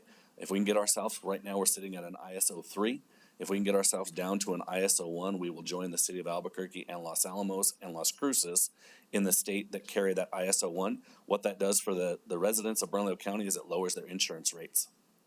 And for the department and the county, it increases our state fire fund, which then helps us to not take as much or make as much of a request off of the general fund for the operations of the department. We want to maintain the strategic plan that is what guided us in allowing us to become an accredited agency. We have one that goes through 2027, and we've got a number of benchmarks that we're responsible for hitting, and we have to make sure that those are continually followed and attained. And then maintaining a healthy fire fleet. That's a big one. Commissioner Olivas has been instrumental in helping us to get more equipment in place, as have all of the commissioners. So we look to continue down that path. We've recently brought in 4 brand new fire engines, which is absolutely unheard of. Right now, it takes about 42 months to get a custom-made fire engine, and we've made a change and went out and got commercial ones. And it's about a $500,000 savings too. So it actually made a lot of sense to make that shift and that transition. Major challenges, again, cost for fire engines, which I alluded to. The violent nature of calls. Our men and women are seeing a whole lot of things that they hadn't seen or been exposed to even 5 years ago.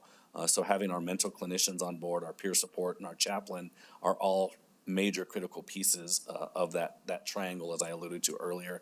For the well-being of the employees. And as you see, I say there too, continuing to really push that mental well-being of all employees within all agencies, not just fire and rescue. Next slide. So emergency management. Sorry, Yep. just a, Yeah. Commissioner Olivas. I figure on these ones because there's so many areas. I'll stop It might be each one. easier to just interrupt at the end of this one. I just want to say on the fire side, well, first is a question. Do you think it's realistic to get to an ISO 1, for example, in the East Mountains, where it would be very difficult to get the kind of response times that would be required of that? Or are you basically talking west of the mountain chain? Madam Chair, Commissioner Olivas, so the way that ISO works is if you obtain whatever the lowest number that you obtain in any of your respective districts carries across to all of the other districts. So our goal right now is to become ISO 1 in the South Valley, which we feel we have the best opportunity to do. And that would then translate to an ISO 1 for East Mountains and for the North Valley. So you would all benefit from that lowered insurance rate, all of your constituents. As far as the level of service, the only item that would prevent us from obtaining an ISO 1 in the East Mountains is water. Most of the areas are unhydranted, and that is a really, really big piece of what allows that ISO survey to give you the maximum amount of points. Right now, for any fire that happens in the East Mountains, we have to bring in our own water. We do that with water tenders that we bring in about 8,000 gallons of water just ourselves to try to extinguish fires there, where in the unincorporated area of the South Valley or North Valley, most, if not all, are hydranted, so we don't have that challenge. So that's really what the big difference is.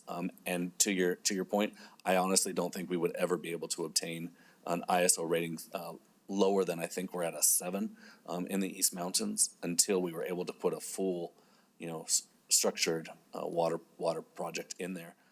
We try to work with the co-ops there, but that's difficult at best. There's just not a lot of water in the East Mountains to begin with. Yeah, that's kind of what I thought. But the other thing I was going to say is kind of the flip side of that. We may not be able to get the water, but I know it's not in this budget. A little disappointed, but I think, we need to keep striving for it next year, is really moving to those 4-person crews, particularly in the mountain region. It's something that I know that Our firefighters want to see department-wide. Eventually, it's probably not something we have the resources to roll out that way, but just having those 4-person crews in the East Mountains would be a huge sort of offset to that lack of water, because having more people on those crews is going to allow for a safer response, faster response. More bodies on a very small fire could be the difference between a full-blown wildfire and just a very small, maybe structure fire, grass fire in someone's property or a forested area. So, Madam Chair and Vice Chair Olivas, you're absolutely correct. Our desire is to get 4-person engines across all of Bernalillo County. What that means is basically staffing it with 4 individuals on that initial response, similar to what the city of Albuquerque has and has had for almost its entire 100 years of operation. We strive to get there, and the first area that would benefit from that is absolutely the East Mountains, just based off of the sheer challenges that area poses for us. So it was on this budget, was cut understandably, but we will continue to bring forward additional staffing for that reason, if none other. Thank you, Chief. Yep. All right. Any further questions on fire? No. All right, moving on. I'll try to pick up the pace. So emergency management summary. So we're asking for about 21% increase there. We've got 2 vacancies showing there, and actually both of those have been interviewed, and we should be at 0 vacancy there. It is a very small, another one of the small departments within public safety, but an absolute powerhouse when it comes to anything having to deal with large-scale events within the city of Albuquerque, the county, any of the outlying areas. Tom and his crew do an amazing job in taking care of everybody and also preparing for said disasters as well through training and grant work and other things. So we'll continue to go through there. Some of the main areas that they're looking at is transitioning to kind of cloud-based, real-time accessibility of emergency plans, modernizing the Emergency Operations Center.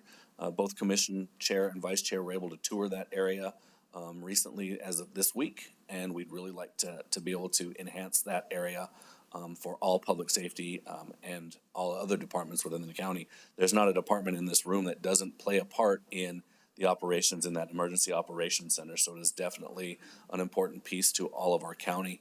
And then enhancing our COOP, strengthening that continuity and for uninterrupted services. So every department in the room here has done a COOP plan, which is that plan in the event of an emergency. How do you continue to operate? That's driven by the Emergency Management Office. So we want to continue down that path and make sure that we are where we need to be.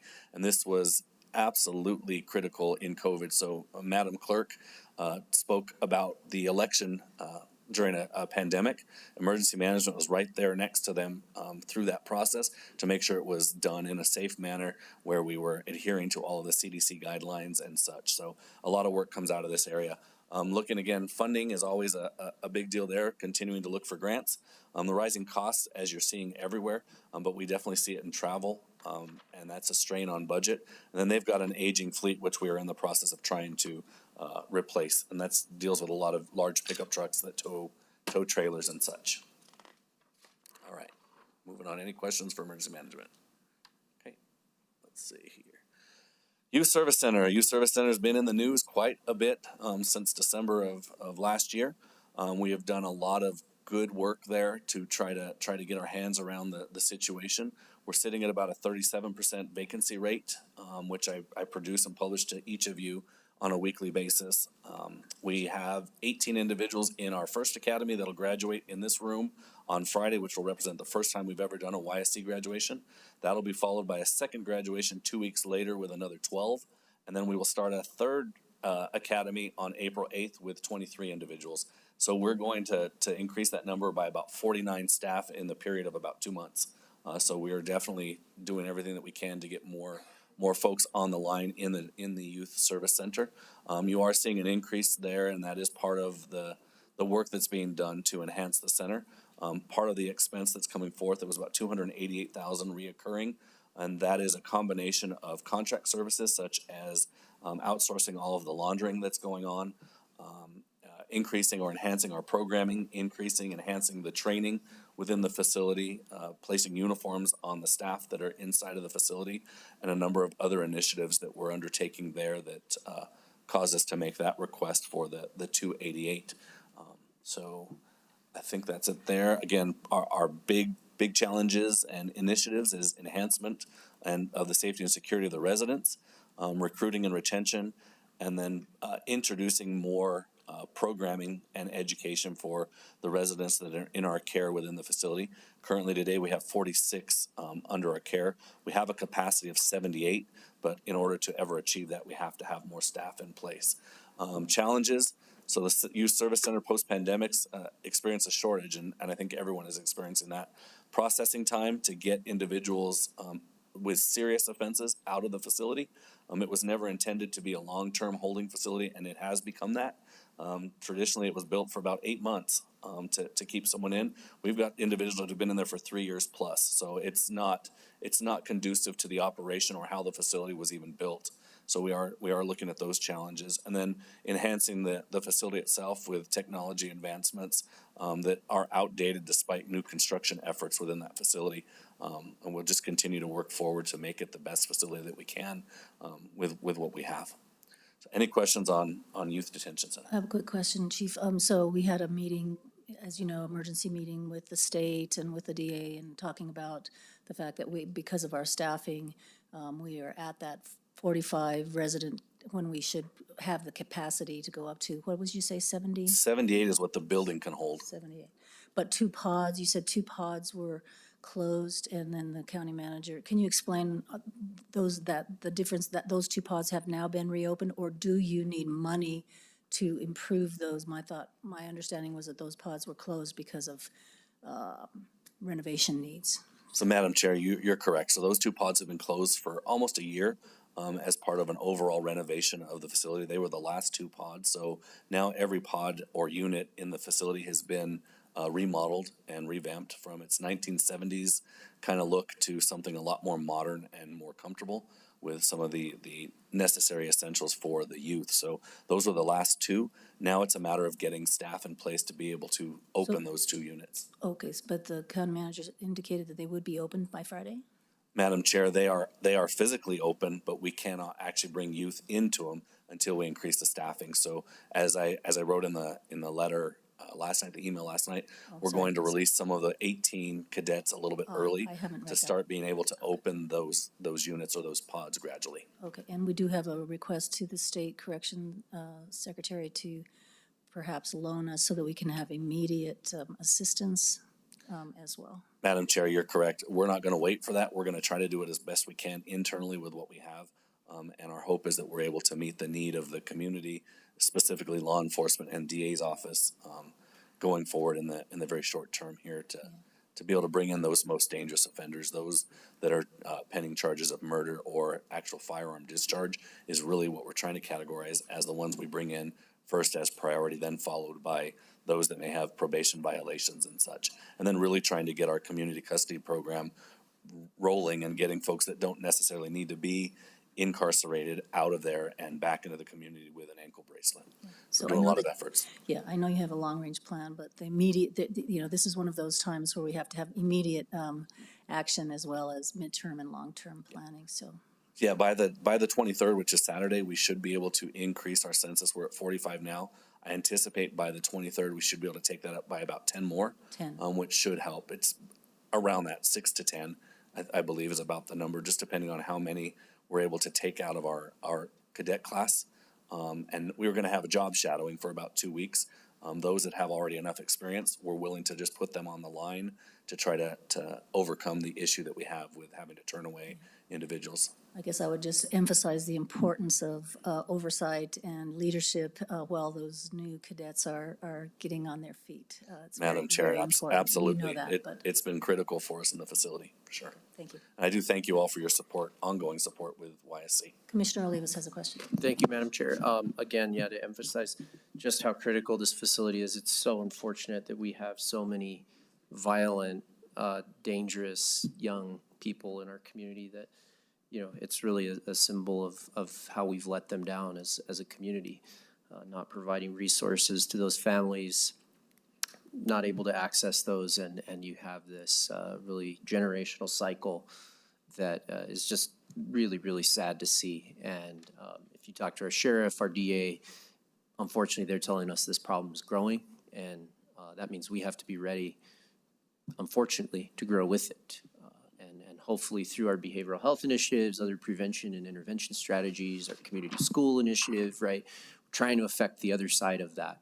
But the here and now is that this facility is very necessary, and we have an obligation to keep violent offenders off the streets. And so I'm really concerned when I hear that law enforcement is being turned away. And of course, you know, we don't want to overdo it. As you said, probation violations, you know, minor sort of infractions, that may not be the right place for those people, those young people. But there's no choice. You know, somebody's accused of a crime with a gun, a young person. We have to take that seriously. So I know that you're working on this. The question I'm going to ask here is pretty much the same one I asked with MDC. And you provided me earlier in the year around time that we were talking about the legislative requests. You know, we did request some money from the legislature for capital outlay for this facility. I know we got, I think, a little over $1 million on that request. So that's good. I'm just would like some follow-up, doesn't have to be here now, but as far as what that money will be going to, I know there was a packet given to me, just curious if that's something that we can execute with that money, if we need to add more money to that, and just sort of what that capital plan there is to what else is needed, because I know that the pods were remodeled, but there's medical that was targeted for work. There's other facilities there that also need improvement. So if we could get that list, that would be really helpful, I think, as we move into our capital cycle here and all that. Madam Chair, Commissioner Lewis, we will absolutely get that to you. And it is the medical area and the visitation area, as well as intake, that are the next round or phase for a remodel. And that's the last portion of that overall project that Commissioner O'Malley had started probably five and a half years ago. And I will add one piece to this. This is a balancing act, and I think we all need to be very mindful as we start to increase the census. We have to maintain the programming within the facility. Yes. It is absolutely critical that we keep the counseling going on, we keep the kids going to school. But I will also tell you that the more you bring in, the more challenging that actual process gets. So I just want to throw that out there. It is a priority for us to make sure that we are keeping that programming going on within the facility, but it does become challenging as we increase those numbers. And I will also say that going outside of what we felt was our comfortable census through pressure that put us in December 25th's event, we were sitting at 63 and we had no business being at 63. But we did so because of outside pressures to bring more and more and more in. We will not do that again. For the safety of the residents within our four walls and the staff, we have to make sure that we maintain the 8-to-1 ratio that is a federal mandate through the Prison Rape Elimination Act. So it's a change in leadership, as we've talked about a couple times, and I'm definitely at the helm of this one now, and we are making some drastic changes and doing the things that we probably should have been doing prior to this happening. Thank you for emphasizing that, Chief. It is really important, and as you know from our emergency call, you know, this is a community effort. We can't just say we can't take anymore. Right. We have to reach out to our partners, and thank you for that. I do want to say that we're running over a little. Like, this is a super important part of I'll our go into entire high budget, gear. but yeah, It'll thank be you. super high gear now. Thank you. All right, animal care service, super important, always growing, doing great work in the community. We've asked for 3 new positions in here, which is why you're seeing that increase from year to year. We're asking for an educator to start doing some work in the school system, a vet, an increase to our vet contract, and then another animal enforcement officer. So all desperately needed positions within the area. Our staffing levels are pretty good. This is another area that we do struggle sometimes to maintain staff, and we do have some amount of turnover. But we are constantly working to keep good folks in there and taking care of our animals. As you can see here, where the slides are, what we really want to get out there and do is more public outreach, more public vaccination clinics, more public neutering and spading, and such. Biggest areas where we have some challenges, recruiting, of course. Getting the New Mexico Veterinary Board to update its rules relating to microchipping, which will allow us to implement more without veterinarian supervision, which is a big thing according to Misha there. And then getting budget approval for the educator to be hired, which this was done without her realizing that had already gone through, and that we are, with your vote, going to have an educator in place. So that's animal care. Questions? All right. Nope. Thank All right. you, Chief. And our last but not least is Department of Behavioral Health Services. So I'll run this one down real quick. You can kind of see what's going on there, a snapshot of the CARES campus itself. The challenges that we see there or initiatives, detox expansion. We're always needing more space at our detox facility, and we're actively looking for ways to achieve that. And a lot of that is done with some of the rule changes we've made recently to our O&A program, allowing those that come in to really be there for the right reasons and not as a homeless shelter, which is what we were really starting to experience. So we're allowing folks to still come in to get out of the elements, but they can only do that one or two times before we turn them away in place of those who are truly seeking the services that facility is intended to do, and that is detox. So that is happening in there. Our young adult program, we've got the wing open. We just need to get more staffing in place to be able to open that up, and we're shooting for May timeframe. And then a department name change to actually call the facility what it is that we do, and that's the Bernalillo County Center for Addiction Treatment. The CARES campus, we're not even real sure what the acronym stands for at this point. So we want to really kind of do a better job of calling out what it is that we do within the four walls of that absolutely amazing facility. And maintaining our CARF accreditation, which is a massive piece for us. Of course, some challenges as you hear, staffing, hiring clinical licensed staff is next to impossible right now. We have to figure out a better way to get more clinically licensed staff in all the areas of public safety. We really rely on those heavily, as I know the sheriff's office does as well. Nursing staff is getting some more in there as we begin to expand our census or the amount of folks that we can take into the facility. We have to do that with nurses next to us, and that's becoming a little bit more challenging, is getting nurses to come in to work in that facility through our agreement with UNMH. And then again, our observation and assessment is really utilizing that for what it's meant to be, and not for those that are just kind of seeking a place to get out of the elements each night. So I stand for any questions on the CARES campus. Thank you, Chief. All right, and I believe that's it for me. That's it. All right, Public thank you Works, for I your believe. time, Commissioner.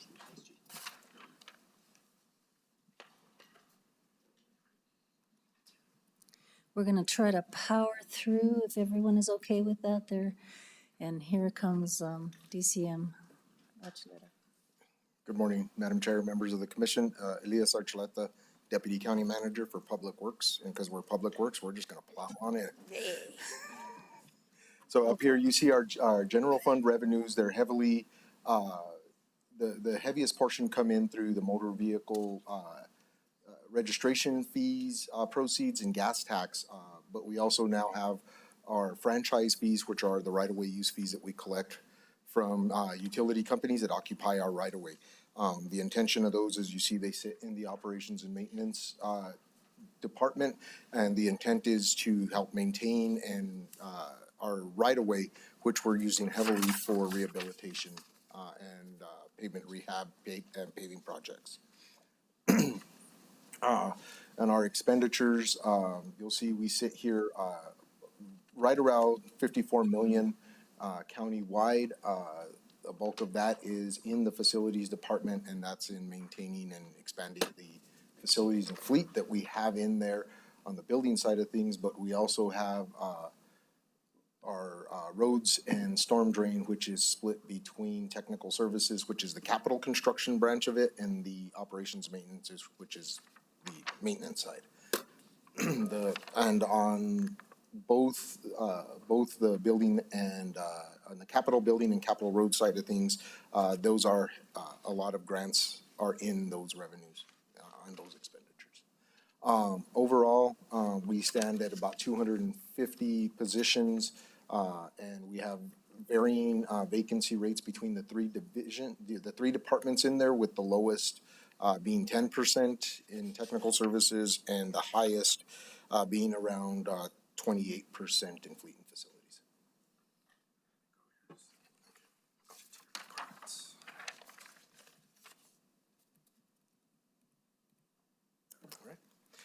Okay, so on the division support side of things, we have a fairly small division support staff, and what we've done with this is we've concentrated a lot of the administrative functions, being HR, agenda item processing, and non-project related purchases up at the division level. So it's a little more efficient. We don't have these positions in each of the departments, but this is proven to run really efficient for all of us in those sections.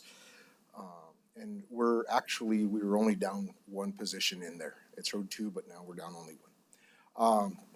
In fleet and facilities, as we mentioned, this is our highest vacancy rate at 27.6%. I'm sorry. Wrong page. This one's at 11.1%, and this is primarily in the trades, where it's either the mechanics or the building maintenance techs make up the bulk of these vacancy positions. We do have one architect in the process of being hired, which will really help us, as we've talked about earlier, on the heavy building needs. Okay, major initiatives on the fleet and facility side of things is construction projects. We have two fire stations in the process. One is in the process of being constructed. The other one's in about the middle of design. And as Madam Clerk mentioned, we're also going to be focusing on getting her moved into her new building and making sure that's up to comfort levels. And that's going to be occurring now as we move into the new year. Fleet electrification, as it's been brought up on a couple of times today, and what we're focusing there is taking a look at our fleet, taking a look at right-sizing the fleet, and then moving forward with electrification and better utilization of where we can get that one in there.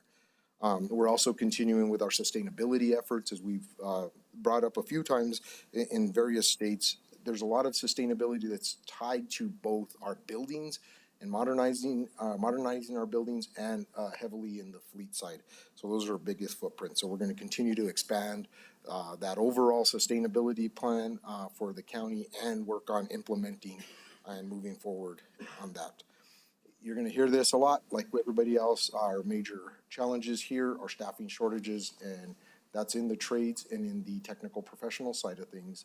On the vehicle side of things, we're still seeing limited supply and purchasing throughout the gamut, and so we're working to best maximize and make best use of the available inventory that's out there for us to hit.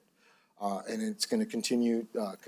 Construction costs, particularly on the building side, have yet to stabilize or continuing to rise, and we're seeing this all across from materials to labor to just overall construction costs. As we're seeing here, and it's also on the road side of things, the market is flooded with funding that's out there. So we're struggling just to compete with other agencies and private industry to find contractors. Operations and maintenance, here's where we do. This is our almost 28% vacancy, and most of this is in our road maintenance crews. We're having a really hard time maintaining that. We went through and got a number of retirements that created the vacancies, but we're really struggling to get applicants for these positions. These are heavily operator positions and CDL qualified. But we also have a handful of vacancies in our storm drain and traffic. But what we're needing to do in that one is update the job descriptions, because there's been a lot of industry innovations and such in there. So we're working on updating the job descriptions to get those filled. On operations maintenance, their major initiatives is they're really looking to expand the fleet to bring in the specialized equipment that'll allow them to more efficiently do the work they're doing in there, to help kind of offset some of those vacancy issues that come along with it. And so we've been doing really good. We've gotten a new Vector in there. We're continuing to do swap loaders, and what those are the dump trucks that you see out there, but basically we can buy one chassis and outfit it in 6 different ways for what they're doing, depending on the season that they're working in and what they're doing out there. So that's really stretched our fleet budget as it applies to the operations and maintenance section. We're continuing to expand our tire cutters, getting a second one out there. That's been extremely successful, and that's been good at reducing the illegal dumping and one of our biggest problems here in the county, which is illegally dumped tires. We're continuing to expand and modernize our traffic signals so that they can all be remotely controlled, and that also helps in our traffic operations and primarily on our river crossings, which are Bridge, Rio Bravo, and Alameda. And that has a tremendous impact on air quality for this city as we're reducing delays across those groups. And then we continue to expand and grow our clean team as we continue to staff it and move on the missions, not only from illegal dumping, but maintaining the trails and doing cleanup events throughout the county. Our major challenges, again, material costs here continue to rise. We're really trying to work within the budgets we have and hope for light snow seasons, because that's the biggest thing that we end up is spending a lot of salt and cinders on this one, trying to stretch those, but obviously safety comes first, so we got to hit it where we can. And then one of the big things that we have in there, and each one of you commissioners knows this, is, you know, balancing the expectations of the community versus what we can and can't do with our crews.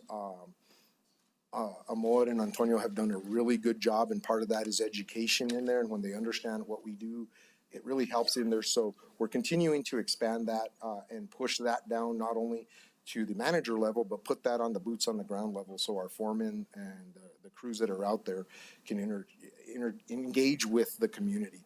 One of the big things that's helping with this one is down in our South Valley crew, we've broken that crew up into 12 different sections, and they hit those sections once they spend a whole month in that section working through and doing everything they can, and that's really helped out with that community outreach side.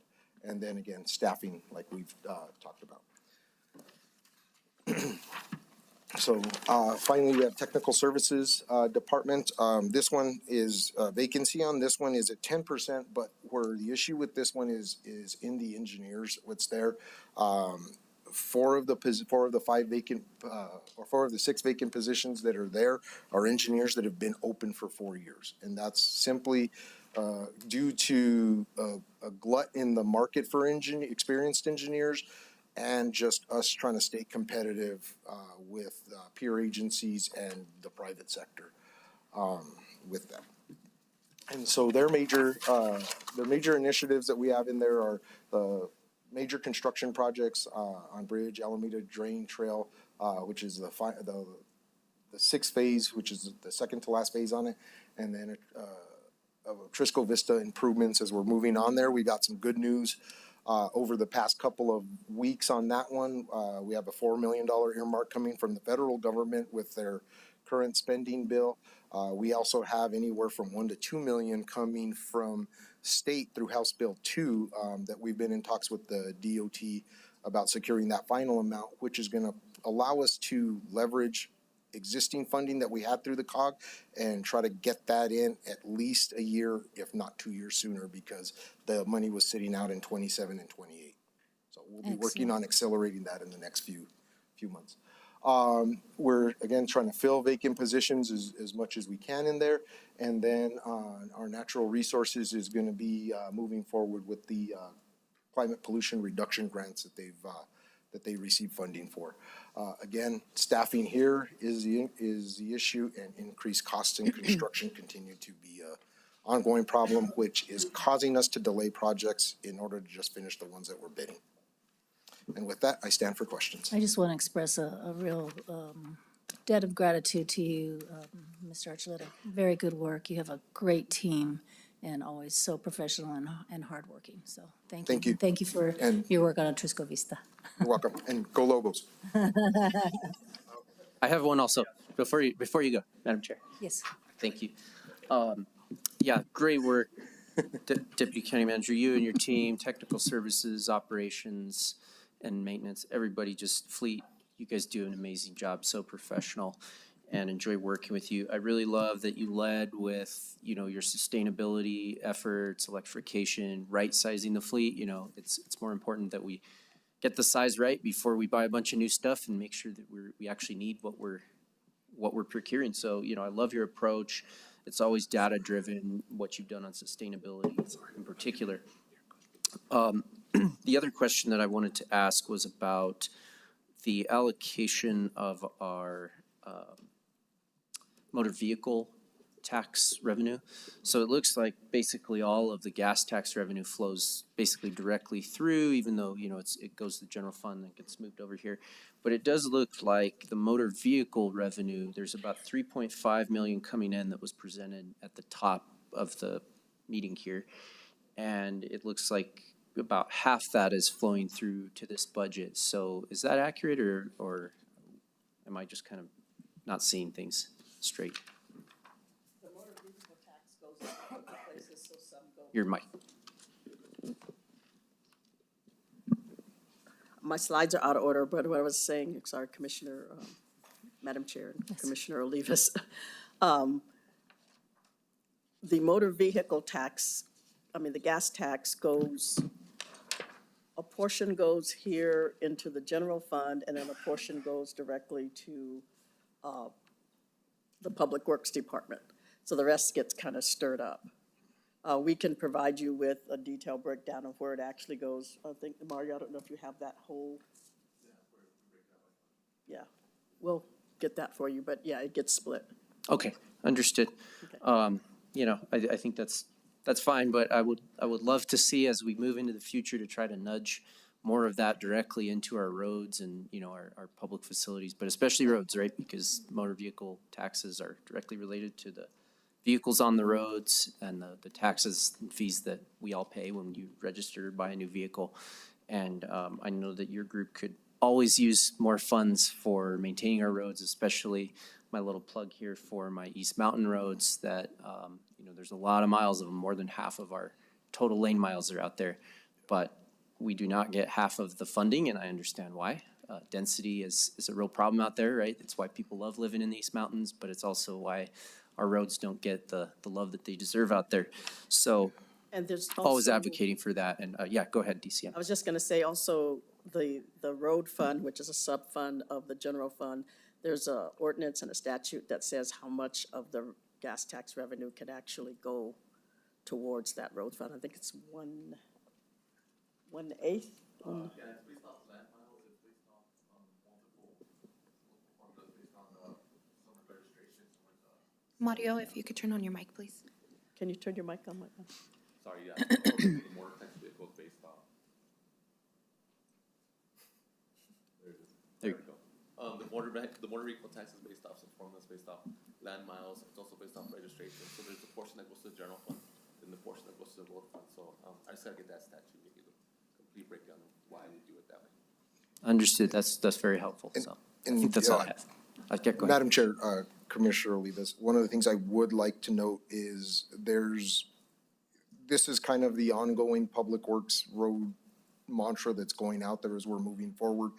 As we're moving forward to electrify or shift from fossil fuels, the basis for at least the gas tax, the 1/8 that we see here and there, that's based on gasoline sales on that. So as we transition our fleets, we're gonna see an erosion of that one. So we need to kind of put the plug in on all levels, state, federal, that we need to look to another revenue source or to somehow augment or supplement that for basically hybrid and full electric, because we're not taxing those. So they're ending up being basically non-contributing users to our roads. So that's gonna further erode the money that's coming to us. So as we see any efforts for that, obviously we support a shift to basically a user tax or something similar to that. That way we can continue to preserve the funding that's coming in, because you see our buying power is dropping. So as the revenue drops, that serves to be a looming issue for Public Works, especially on the road side of things. Appreciate you pointing that out, and totally want to work with you and support you as we make that transition. We want that transition to happen, but it is going to present a challenge to keep our funding up. Thank you. Thank you, Elias. Now I can go. Thank you. Ms. Townsend.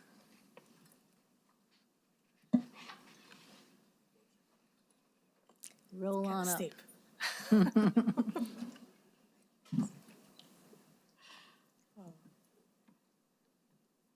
Thank you. Good morning, Madam Chair and members of the commission. I'd like to take a short amount of time and talk to you a little bit about what I've learned since stepping into the role of interim Deputy County Manager of Community Services. As you know, the Community Services Division has 5 diverse public-facing departments, along with the probate court and the clerk's office that we liaison with. You may not know is the sheer volume of supports that these departments provide to the citizens of Bernalillo County. Just a few highlights. Planning and Development Services averages 2,000 residential and 100 business permits a year.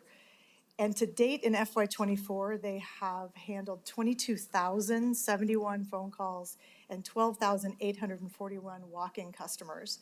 The probate court is on track to process 2,000 court cases and maintains a 94% 94% success rate in processing all court paperwork within 3 days. The Housing Department administers 3,000 housing vouchers, utilizing 100% of our Section 8 Housing Choice Program.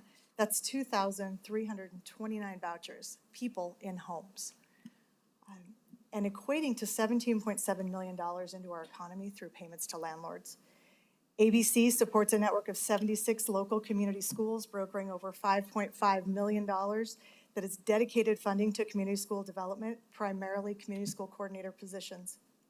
The team is also one of the country's foremost group of experts in the community school development field. Parks and Recreation and Open Space manages 95 sports fields, approximately 2,500 acres of open space lands, 3 open space facilities. They host 4 major countywide events, operate programs at 17 facilities that served 237,000 community members last year. Our Communication Services Department works to ensure that the community knows that they truly can count on us. And we know these efforts are working because all of the programs and services across the division continue to see increased use year to year. Please know this is only a very tiny snapshot of these really diverse, huge departments in this division. But I have to say, coming from a smaller area, I did not know these things, and I've learned them over the last couple of months in this role. Now, for why we're here. I'm also going to just put it out there right away. I don't know everything about this division in any sense, and I have an amazing group of content experts and field experts here with me to answer any of your detailed questions. And I think we're going to start with probate because they were unable to be here today. And I have no idea where that is in your list. This is just like the division level stuff. We can just go straight to the departments. Do you want to skip probate? Let's see. Let's go. Okay, so we'll get to probate possibly. So overall, the division, we are fully staffed. There's 3 of us at the administrative level, and you'll see the giant shift between FY24 and FY25 as administrative positions that were on conversion are coming off, and it's the prediction for the next 2 years. Our major initiatives at the division level really are about supporting the departments. That's what we are here for. We are servant leaders to ensure that they can do their work as efficiently and effectively and benefiting the community as they possibly can. We also really want to look at people-informed, data-informed, people-driven decision-making that is always including the community's input across everything that we do and continuing to work on that. Biggest challenges are what you've heard from every deputy county manager. It's trying to retain and recruit and retain high-quality staff, particularly in technical positions or in the very entry-level positions where we compete with every other small business, chain business, Parks and Recreation Department across the county. And then, of course, the transition of a new deputy county manager that's learning the ropes, and staff who are also new to the division. Did I skip something? Oh, sorry, I think I messed you up. The Communication Services summary, you see a fairly big variance there because they are now almost fully staffed. They have one, really just the one this is the overall, sorry, one vacancy, but their budget includes the staffing that they have been down over the last few years. Their major initiatives are really looking at county videos and digital signage, a podcast platform to engage the public on topics of interest, and then increasing outreach and communication efforts, particularly to Spanish-speaking communities, to inform about county programs and initiatives. And at this point in time, they see no major challenges. My guess is because they have they have a big team now that's really carrying the work, and they're very excited about that. The ABC Community School Partnership, which we are referring to now as the Community School Innovation and Strategic Partnerships Department, taking on broader work than just community schools, they actually only have 2 vacancies right now, and we're really just waiting on ensuring that we understand the work and the skill sets that need to be hired there. Major initiatives that they are taking on in the next couple of years are the launch of the 100% Community Initiative, the full implementation of a transformation guide that really guides evidence data-informed work in a community school to ensure that goals of the school, the district, and the community are being met overall, and that we are impacting the outcomes of education. And then our full-service community school grant from the Federal Department of Education, and developing pipeline services for the first time across very specific community schools that feed into one another. Biggest challenges for ABC and that department currently are sustainable funding for community school coordinators. As I mentioned, 76 schools means 76 coordinators, and all of that money is soft money at this time. And the other challenge is the shifting landscape for the summer meals program, mostly because of just things have changed, the prices are going up, APS is taking on more sites, providing more services to the community, which are all great things on the APS side, but it does impact county revenue. Parks, Recreation, and Open Space, they have 32 positions in their general fund that are open. This is probably one of the most difficult to continuously staff because they have a huge number of people and a lot of entry-level positions. As you can see, their revenue is at 1.3 million approximately. Major challenges, this was a rough slide for them because they have such a huge department that they couldn't include everything that they wanted to have in their initiatives and challenges. The PROS master plan in ensuring that the vision and the priorities are clearly outlined, completing that is a very big lift for the department.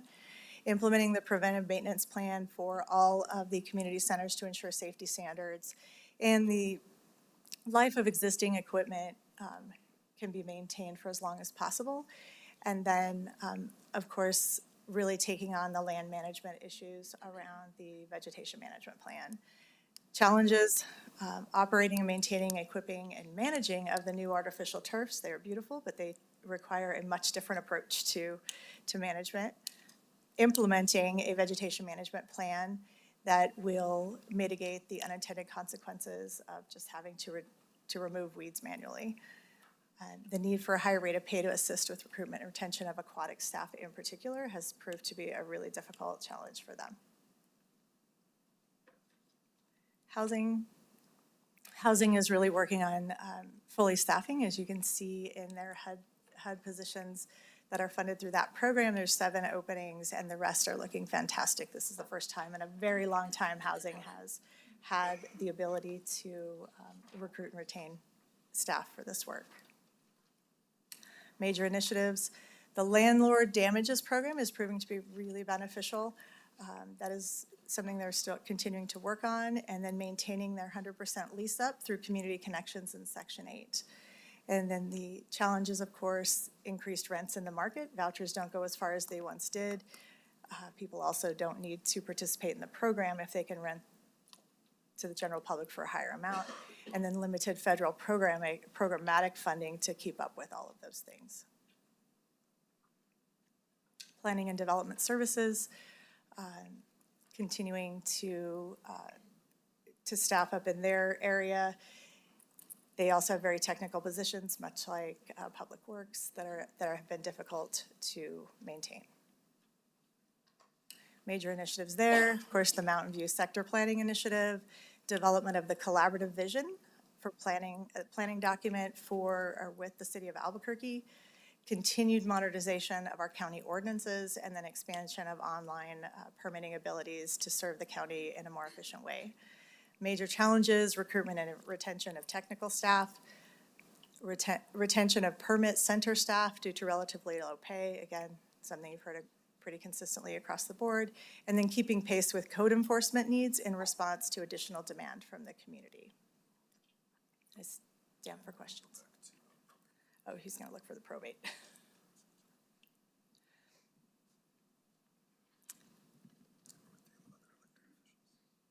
There we go.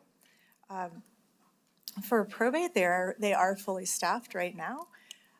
And they are, as I mentioned before, on track with their processing and their fees coming in. Their major initiatives are working with our communications department to make videos regarding estate planning and helping people understand the process. The anticipation of increased number of probates annually seen based on the aging population. They are on track to serve more than 500 more cases than they did last year. And then moving court records, which is a huge initiative, but also very exciting. They have documents that are from the 1800s, and we will, for the first time, be able to really take care of those documents in the new facility and maintain them. They're super cool if you haven't seen some of them.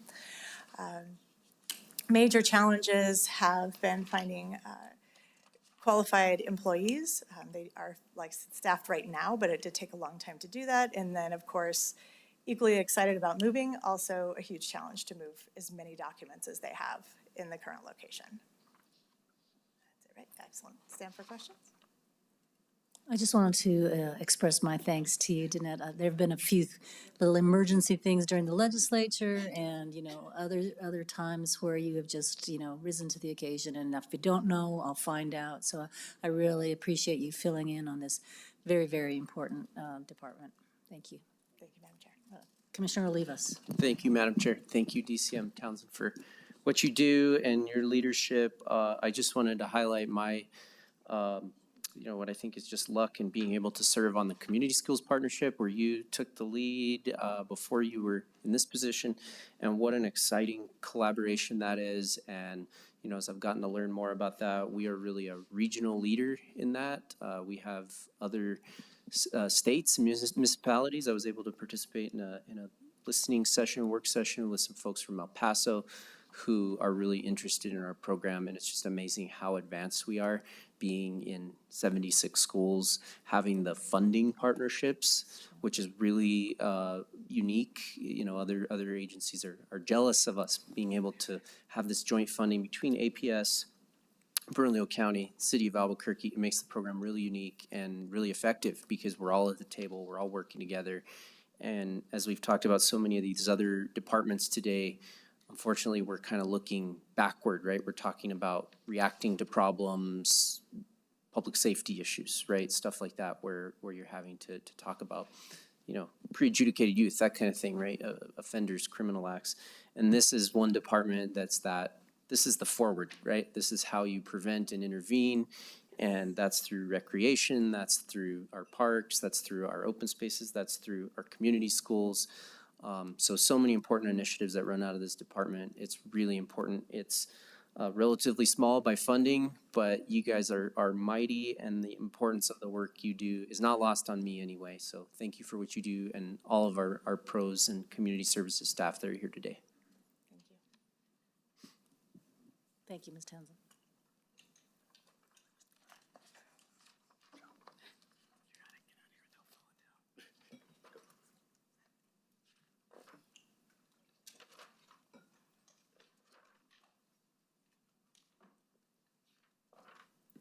Ms. Cedillo-White. Good morning. Or are we morning? We're still morning. Madam Chair, members of the Commission, Lisa Cedillo-White, Deputy County Manager of the General Services Division, and I have to say, we are the smallest division after, I think, the Finance Division. So the General Services Division provides internal and external services to include mandated services to support all countywide departments. So all of the projects and all of the initiatives that were presented today, my team division supports them with their needed services. So with that being said, our general fund expenditure is, we have it on the board. We have, here's our budget. It is the smallest budget. And do I just, the next one? This one? Okay. So the positions, we have a total of 87 funded positions, and of the 87, we have 78 positions filled with 9%, 9 positions vacant, which is about 10%. But as we go into the different divisions, most of the positions are in the process of being filled.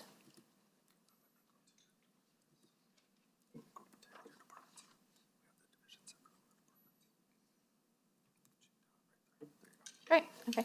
Starting off with Deputy County Manager Administrative Support. I have 6 positions and all positions are filled. Under the General Services Deputy County Manager Admin is the Unclaimed Indigent Cremation Program, which has 4 positions, or 3 of the 6 positions. Okay, thank you.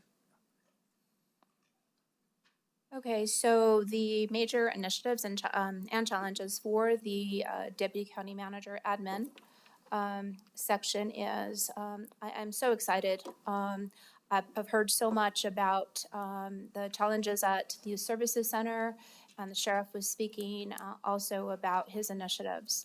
I am involved, the county is involved in a huge collaboration with the city of Albuquerque and other organizations in a large event called the Summer Days of Nonviolence. This initiative is a strategic response to the observed increase in violence during the summer months amongst our youth, aiming to foster a culture of peace and community among our youth by providing, but not limited to, educational opportunities, community engagement, and lots of activities. So very excited to be part of this initiative. In addition, the continued efforts in the Keep NM Alive campaign around fentanyl education and awareness. We are focusing on educational institutions, Albuquerque Public Schools, charter schools, private schools. In addition, we're looking at going in and providing community outreach into Native American communities. In addition to, we are in the process of a redesign of our Keep NM Alive website, which has a lot of resource information to those that are struggling with addiction. In addition, we are, this year, our Unclaimed and Indigent program will bury approximately 250 unclaimed decedents, and that's the largest number to date. Unfortunate that we have that many people that are coming through our program, but we have a great program that helps families that cannot take care of their loved ones, in addition to those that go unclaimed. Some major challenges that the division is facing pretty much across the board, and it's kind of a theme that I've heard today, is some of our department staff are reaching retirement eligibility, and succession planning should and will be a priority for the General Services Department or division, being that we provide internal services, because many of the positions that we have are specialized positions. The next department is the Procurement and Business Services Department. The Procurement and Business Services Department includes accounts payable, includes travel administration, cell phone administration, and credit card administration. This particular department has 27 positions. We have 5 vacant positions, but they are all in the process of either being interviewed and or in the hiring process. The major initiatives for the Procurement and Business Services Department is to conduct a countywide training in the area of procurement, accounts payable, travel, credit card, and cell phones. In addition, our accounts payable section is working with our fiscal agent, Wells Fargo, to implement additional ACH payment fraud protection software. We're also looking at changing the workflow on the signing and routing of contracts to expedite the process. And we are a partner with the Finance Division on all ARPA-approved initiatives to ensure funds are encumbered by the December 2024 deadline. This includes issuing formal solicitations, contracts, purchase orders. I've already talked about the theme of our challenge in succession planning and also filling very specialized positions that are very difficult to recruit. The next department is the Constituent and Support Services Department. The Constituent and Support Services Department provides printing and graphics support, sign manufacturing. We have inventories that we manage. In addition to, we have a contact center that takes approximately 6,000 calls per month for a lot of our internal departments. In addition to, we provide customer service for county functions. We have 25 filled positions with 5 vacant positions for a total of 30, but all of those positions are in the hiring process, the vacant positions. Some major initiatives for the Constituent Support Services Department is we are expanding our printing and graphics office footprint to bring efficiency and core operations.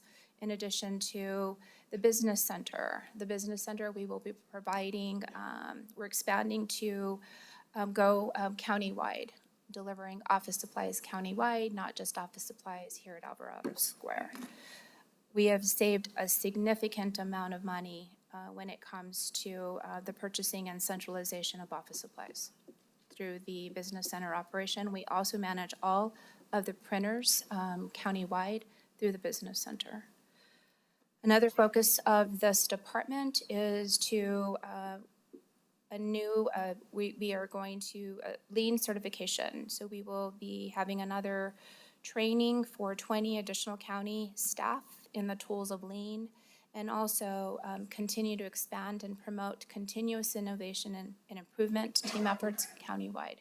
We have a continuous innovation improvement team that's led by the Constituent Support Services Department, and it includes representatives from each of the divisions, including the county manager's office. So some major challenges that are that we're facing for the Constituent Support Services Department is a change in the phone system that is utilized countywide, but we're currently working with the IT department to ensure that that the transition goes smoothly. Next slide. The Risk Management Department is the next department, which includes records management. We have a total of 18 positions with 4 positions vacant. Those positions are also in the hiring process. Some initiatives, major initiatives for the Risk Management Department we're very excited. We have a new partnership with a new insurance broker. We are part of our insurance is purchased through New Mexico counties. However, we have hired an insurance broker, Hub International, that will assist us in evaluating a lot of lost history, lost exposure, and a lot of the claims processing that happens through New Mexico counties, but we're able to evaluate what's being done kind of on the other end. Also with Hub International, it'll give us an opportunity to look at what our options are as a county when it comes to insurance. With this partnership with Hub International, we're looking at implementing the software that all of our claims data is Origami. So we're looking at expanding the Origami system, which is a risk administration management software. We're looking at expanding those modules to include certificate of insurance warehouse, in addition to implementing a safety module. And also, we're looking at all of the claims processing when the public is submitting a claim on behalf of, or a tort claim on behalf of the county. We're looking at automating that through a transparency portal. In addition, we're also looking at conducting a countywide training in insurance, claims processing, safety, and records management. We're also looking at our insurance requirements countywide. We're working with the events team. We're working on looking at how we can reduce the insurance requirements for vendors that participate in countywide events.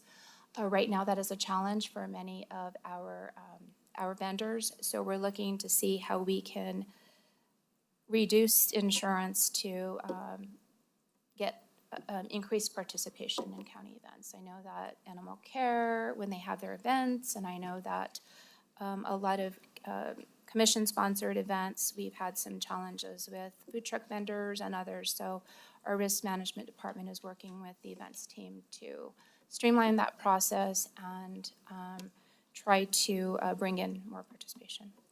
So in addition, a major initiative of our risk management department is implementation and approval of a revised loss control policy, which will aid us in reducing losses and improving employee safety.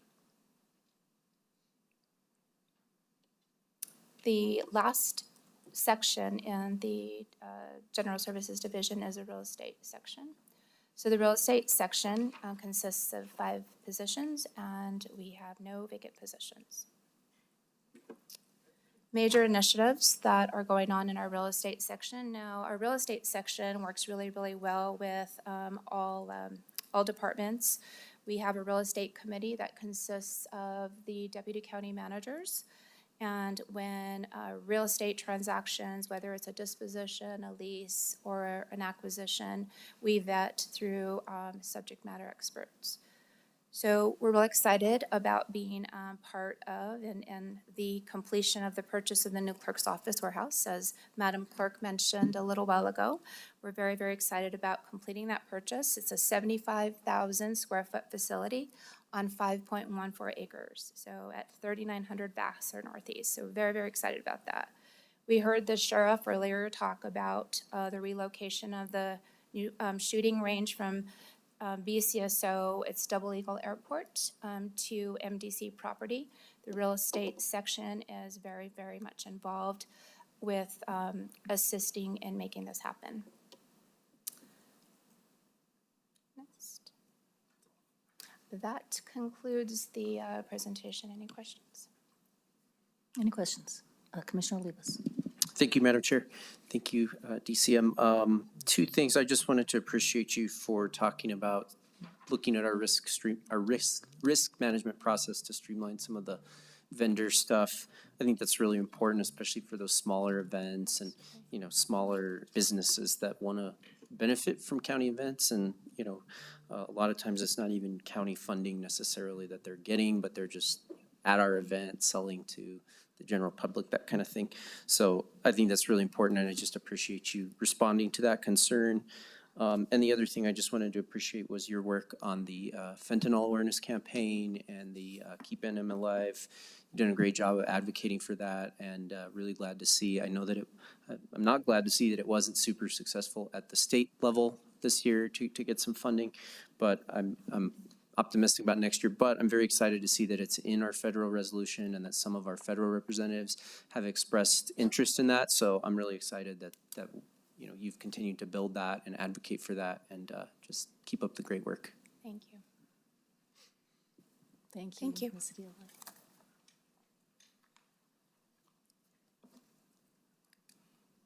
And last but not least, Ms. Reagan. So, to speak about the finance division,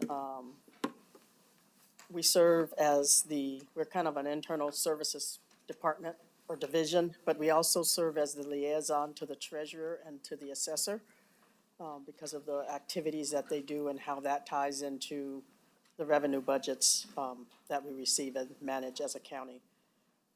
So our revenues that come in to us are about $658,000. There's lease revenue, there's sale of assets, and then when we auction our vehicles, and then also recycling. So when items are retired, we see what we can recycle, if furniture's turned in, we work with the sheriff's office to recycle bullets and things like that we can earn revenue on. And we use a online trading platform for that as well, called GovDeals. So our expenditures in the finance division are about $37.4 million, the largest of which is information technology, which kind of translates to the fact that everything, the way the world is going, is technology. Next slide. So of all of our positions, we have a total of 136 positions, 163 positions, 27 of which are vacant, mostly primarily in the IT area, 2 in the finance division administration area, and 6 in accounting and budget. And while he's flipping to the slides there, what we're finding too, just like everybody else, is difficulty attracting and retaining staffing based on our salary structures and things that we have. We're having a lot of difficulty in the accounting area with our payroll manager. We've been working with HR to really reassess that position because that's a kind of a very complex position that has some things. Our budget went down about 3%, primarily because in support of the centralized services under general services for copying and office supplies, each division and each department was tasked with pulling a part of their budget out to help fund that, not in its entirety, but to help the foundational budget of that. So that was what a lot of mine was there. Some of our major challenges, when I look at the division administration group, is in supporting the strategic goal of governmental accountability. We kind of coordinate and the activities for monitoring the newly formed JPA, the MDC Healthcare Authority. We act as a fiscal agent. My team coordinates all of those efforts. There's other departments involved in the county that serve various portions, but we do that and make sure that that is running smoothly.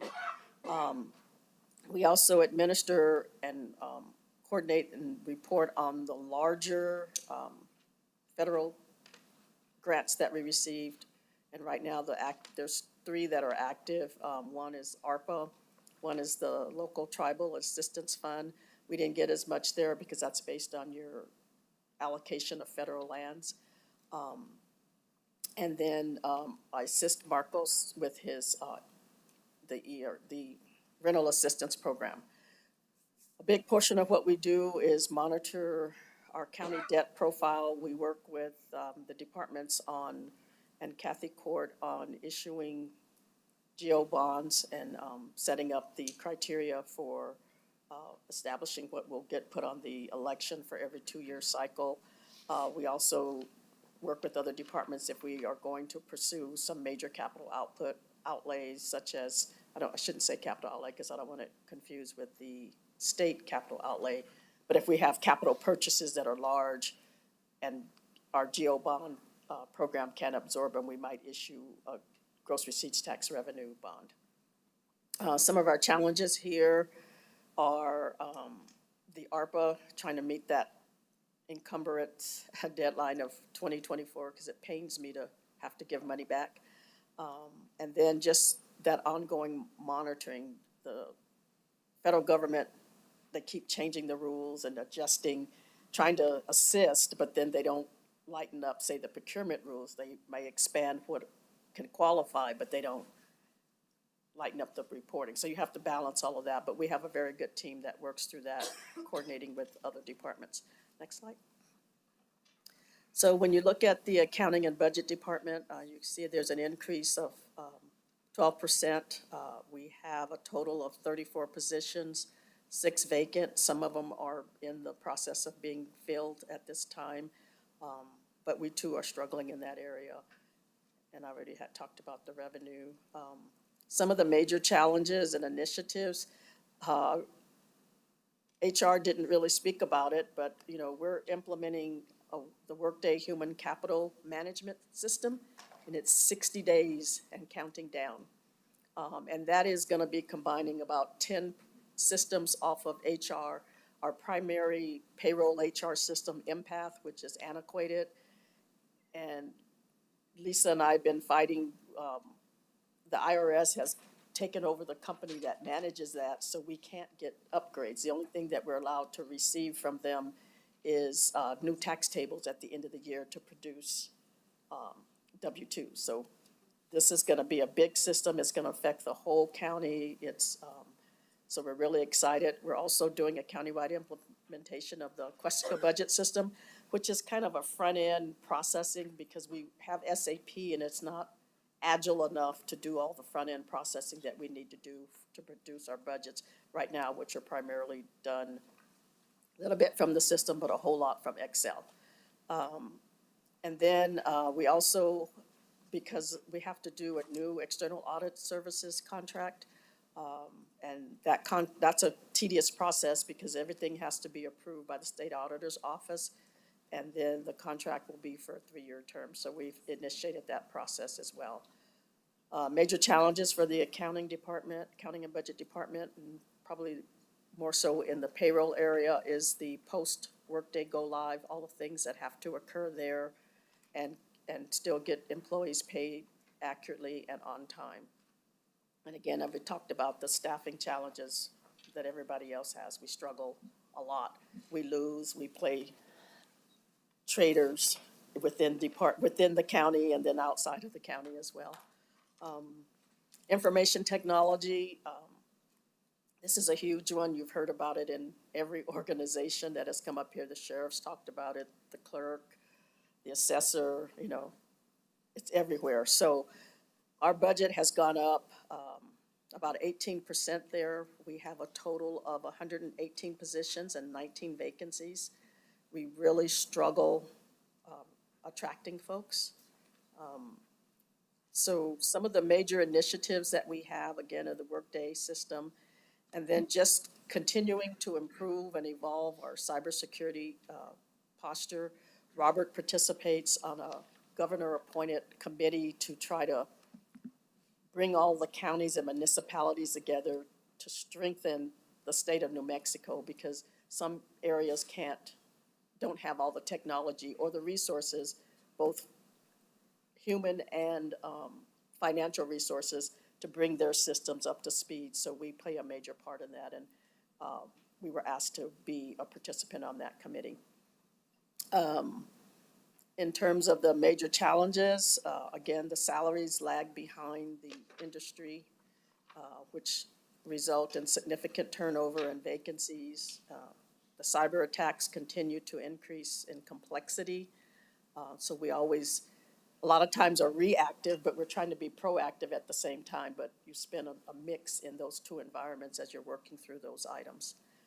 And then something that we'll be working with the budget team on is our budgets are on a fiscal year, but sometimes system purchases are made in between that time. So we're trying to figure out how do we ensure that we can do what we need to do on those interim budget system purchases or maintenance agreements that change, that weren't necessarily thought of or anticipated in the beginning of the budget cycle for the planning. So those are some of the things there. My staff is here if you have any questions. Any questions for DCM? Yeah, Commissioner Benson. Thank you, Madam Chair. DCM Reagan, about the ARPA funds, I just want to say well done. I was talking to a contact at the city, and I understand that they have not been able to keep all of the funds that they received. There's a lot of reporting going on that constantly changes, and you are fighting for those funds for the county, which is your responsibility, and you're doing that very well. So thank you so much. Any other comments? Thank you, Ms. Reagan. And Jackie's going to close.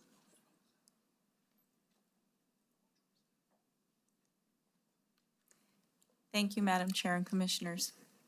You have heard from many, and no decisions have been made at this time. If you do have any questions between now and the end of March, please address those to DCM Reagan, and she will provide you with the details. Great. We have made note of the commission requests, and we will have that information available for you on Monday, March 25th. And I'd just like to say thank you to the commissioners. Although the county manager was not able to attend, we are very grateful for her. Deputy county managers are elected officials, directors, and budget staff. And this does conclude the FY25 budget hearing. Thank you. Thank you. And I understand that there is no one signed up for public comment. And unless there are any further questions from commissioners, this meeting is adjourned. Thank you all very, very much. Appreciate it.